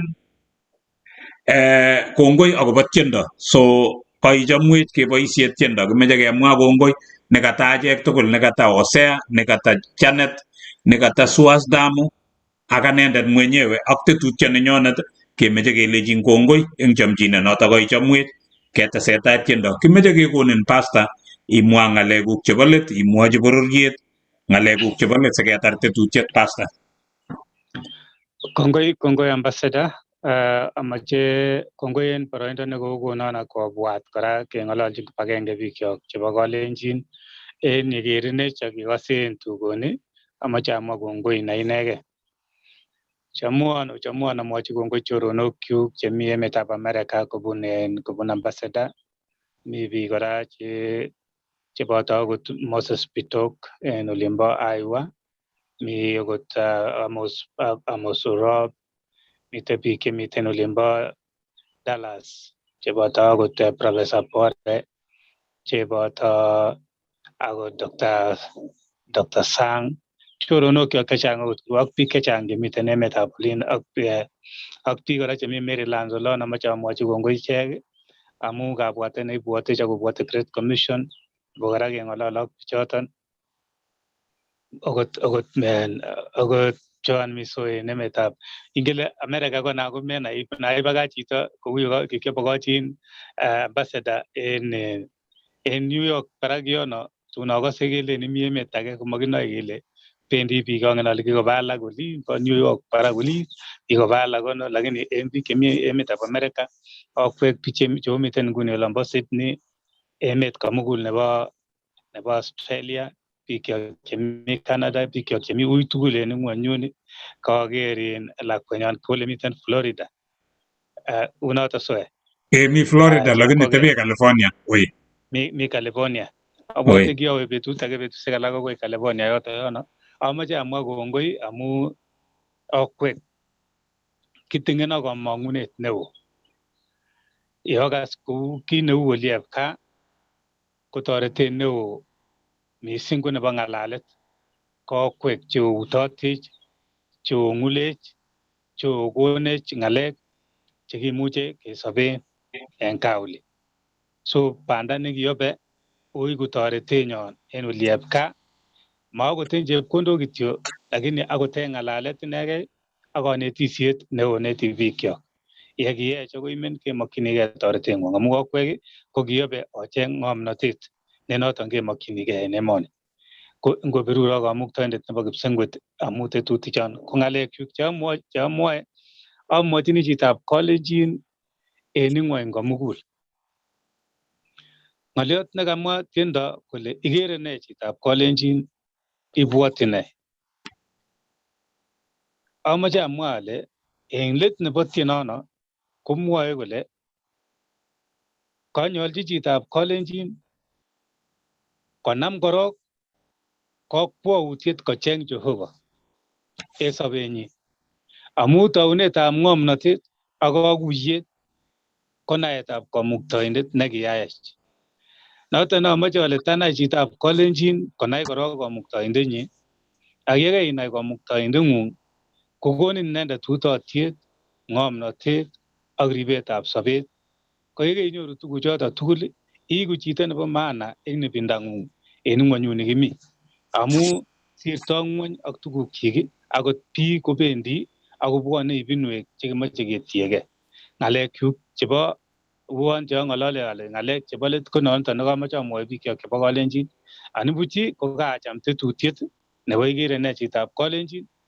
ngomokyongei betut age tugul okose ole kataking'alal kibagenge acheng'e abit asikeng'alal tugul amu chang ng'alek chetakeng'alalen keng'ololchi bikyok chebo Kalenjin kit anyun amache amwa ko ng'oliotab okere ole wenditoi emenyon nebo Kenya apart from koroito nemiten komiten polotet akine amache asom kalyet en bikyok chebo Kalenjin simakiwage chi simakibolchi chi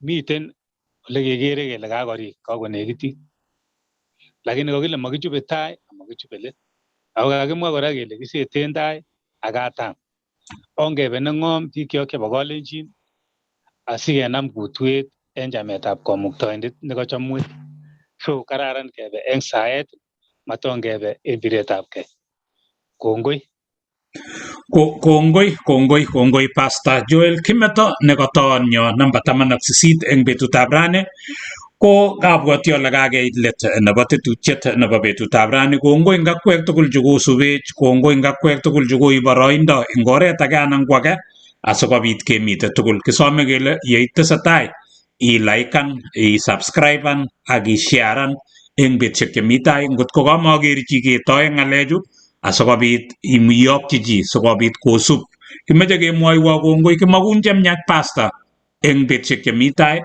ko nambarit kokeny ngotimeche ngokakotinyin pasta ngorage ak ikose takitoret pasta ngimi sang ko abwoti ale country code ko 254 722 645 362 kochep nambarit nebo mpesa no itoret pasta kimeche kemwa kongoi ngakwek tugul cheomi kebeberchek chetoret pasta anan chekiotoret pasta eng oret age anan ko age eng betusiek chekikosirto ak chetokomi tai kemeche kelecho kongoi kichomok nebo man bikyok kokas kele toonyo neisubwech eng wikini nyone kebendi ko kebebertab Florida asikobit kenyoru inendet Mark anan ko Marco Cheseto ne inendet kobunu eng olimbo gaa kobunu kebeberta nebo Pokot, West Pokot sikekas kele atindionnyi koune ko abwoti ale kaicherak eng betutab rani kongoi chekokimite tugul ko ameche imwa kaineng'ung ketesetai eng yo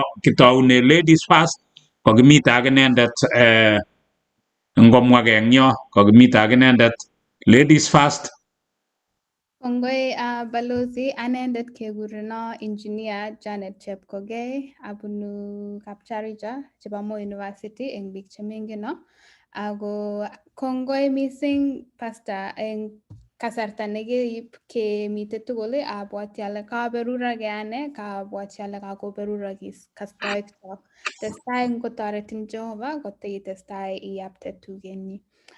Kongoi kora eng tugoni ak chitugul nekakeng'alalse ongetuye next week ke inspire ge kecherge kora keker kele mami kiy nememukakse ako eng vijana abwoti ale kokas ng'alek chekamwa pasta kale boisie tugeng'ung boisie talenta neng'ung ak kit neichome nebunu muguleldo akiyai akiywei Jehova. Kongoi. Kongoi nye kongoi nye engineer. Kakurenan pastor engineer Chepkogei. Ko alak cham kolen kokakeba bitonin mang'ololi kutit kaokas kong'ololi ine ko kitar eng olinda bo Moi University kwo Nairobi eng yatar eng Nairobi komi Florida anan mite California ako tokong'ololi kutit so tomo kwo kutit tokomitei ko kimache keba akoi kebeberta noto bo Adelaide Osea kimache akimite ak inyendet Osea ko mwa ng'alekuk chebo let Osea siketesetai Osea.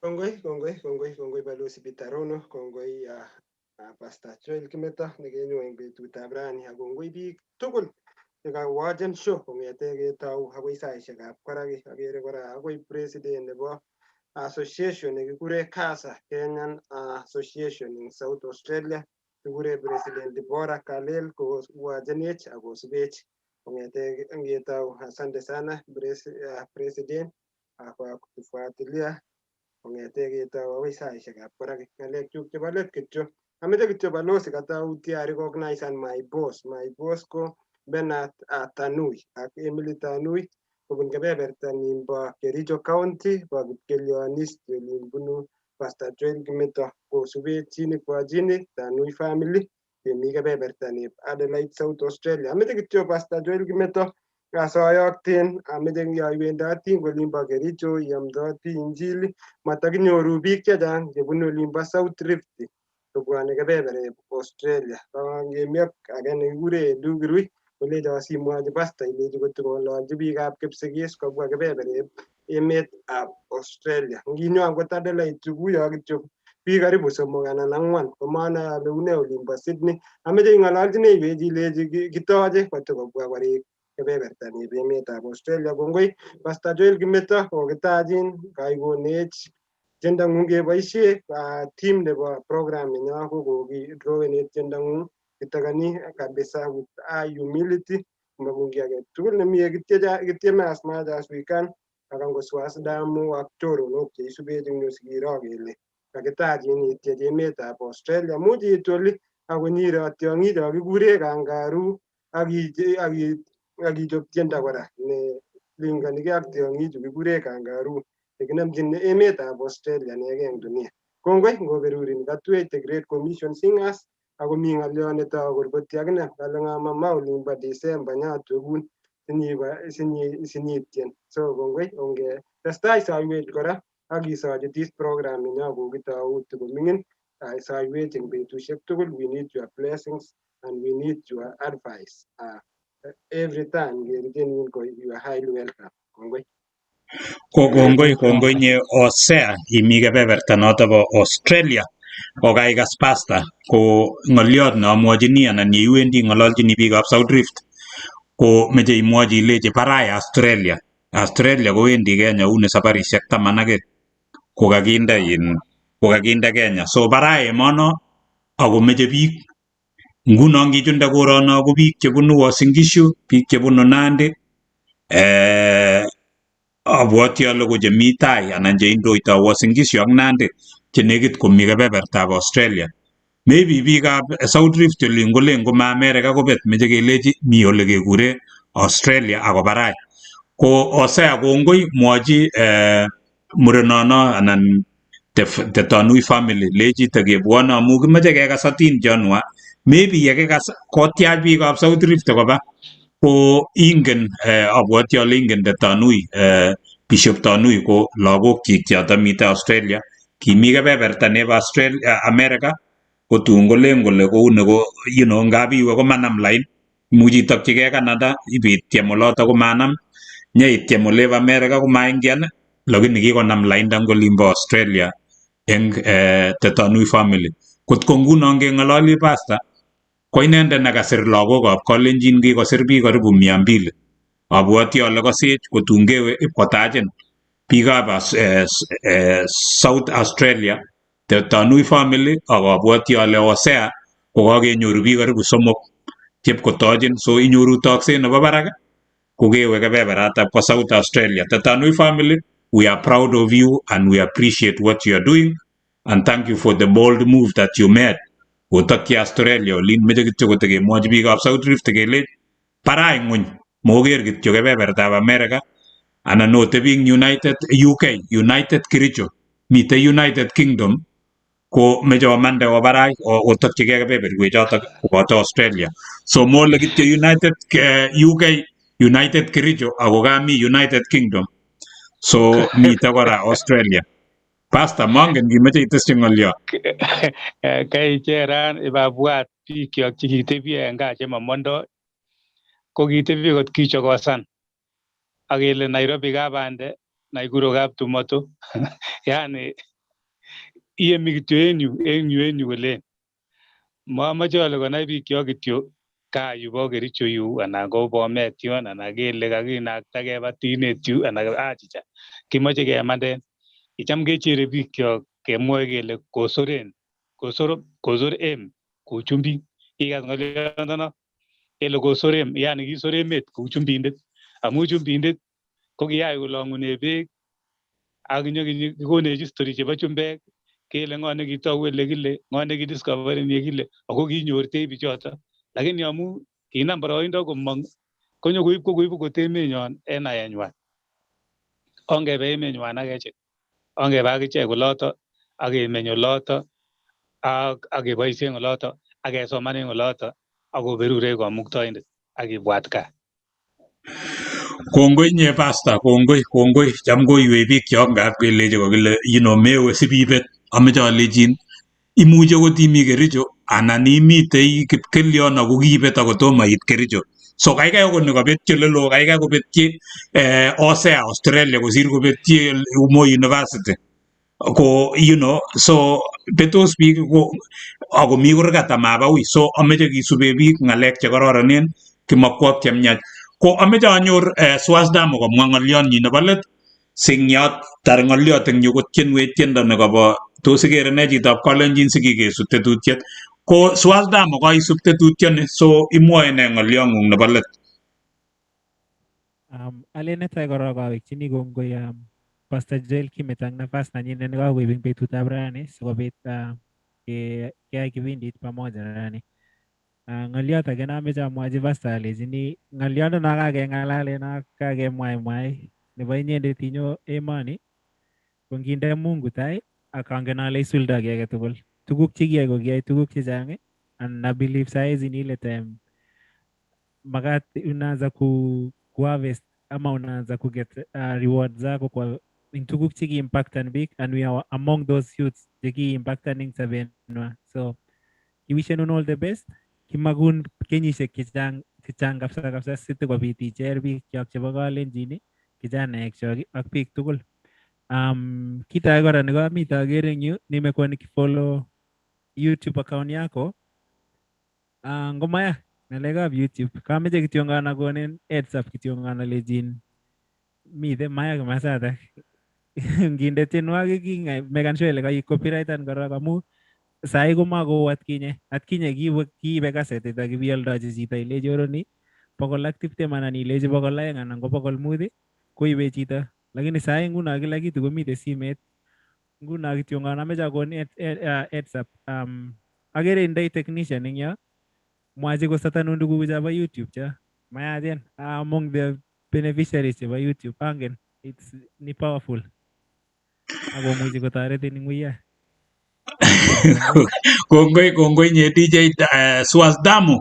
Ko abwoti ale Pastor Kimeto itinye technician nekotoretin eng yo sicheng Hosea ino atya icheng Swasdamu ini otuye ak technician neng'ung'et kotoretin ng'alekab YouTube siolo ngeng'ololi kuni ngokilikeni chepkogei kokilikeni kolyon kongochang'a kocheng subscribers kaikas chepkogei ile ine komuchi kotoretin ng'alekab musongnotet so itinye kiptoinik chetoretin akomuch kotoretin kot komutai kokos lainda noto bo YouTube so ng'ololchi technician neng'ung sicheng Hosea icheng Swazidamu ingen ng'alechuto chu atya ichop tuguk chemokotin ko yebata inyoru kelchin eng boisiet nekararan nekiyai ko ameche aib kasari akine pasta amwa kongoi netetanyang muren kongoi kikosenenkei kichomin nebo man kongoi ngakwek tugul chekaosubech kongoi ngakwek tugul chekaolaikan this program kitesetai ak tetutienyo kongoi pasta nebo let alen kongoi amu kechomwech keboisie tiendo nebo igere ne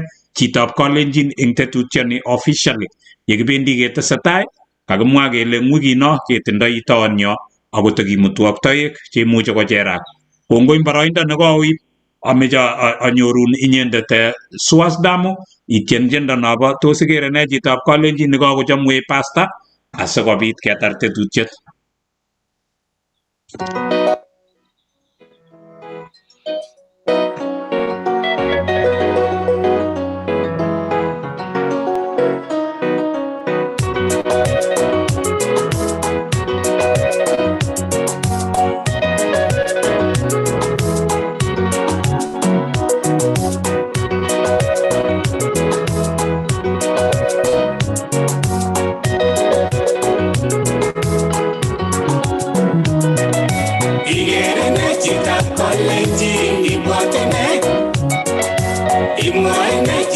Kalenjin ilele nenye Igere ne chitab Kalenjin imwachene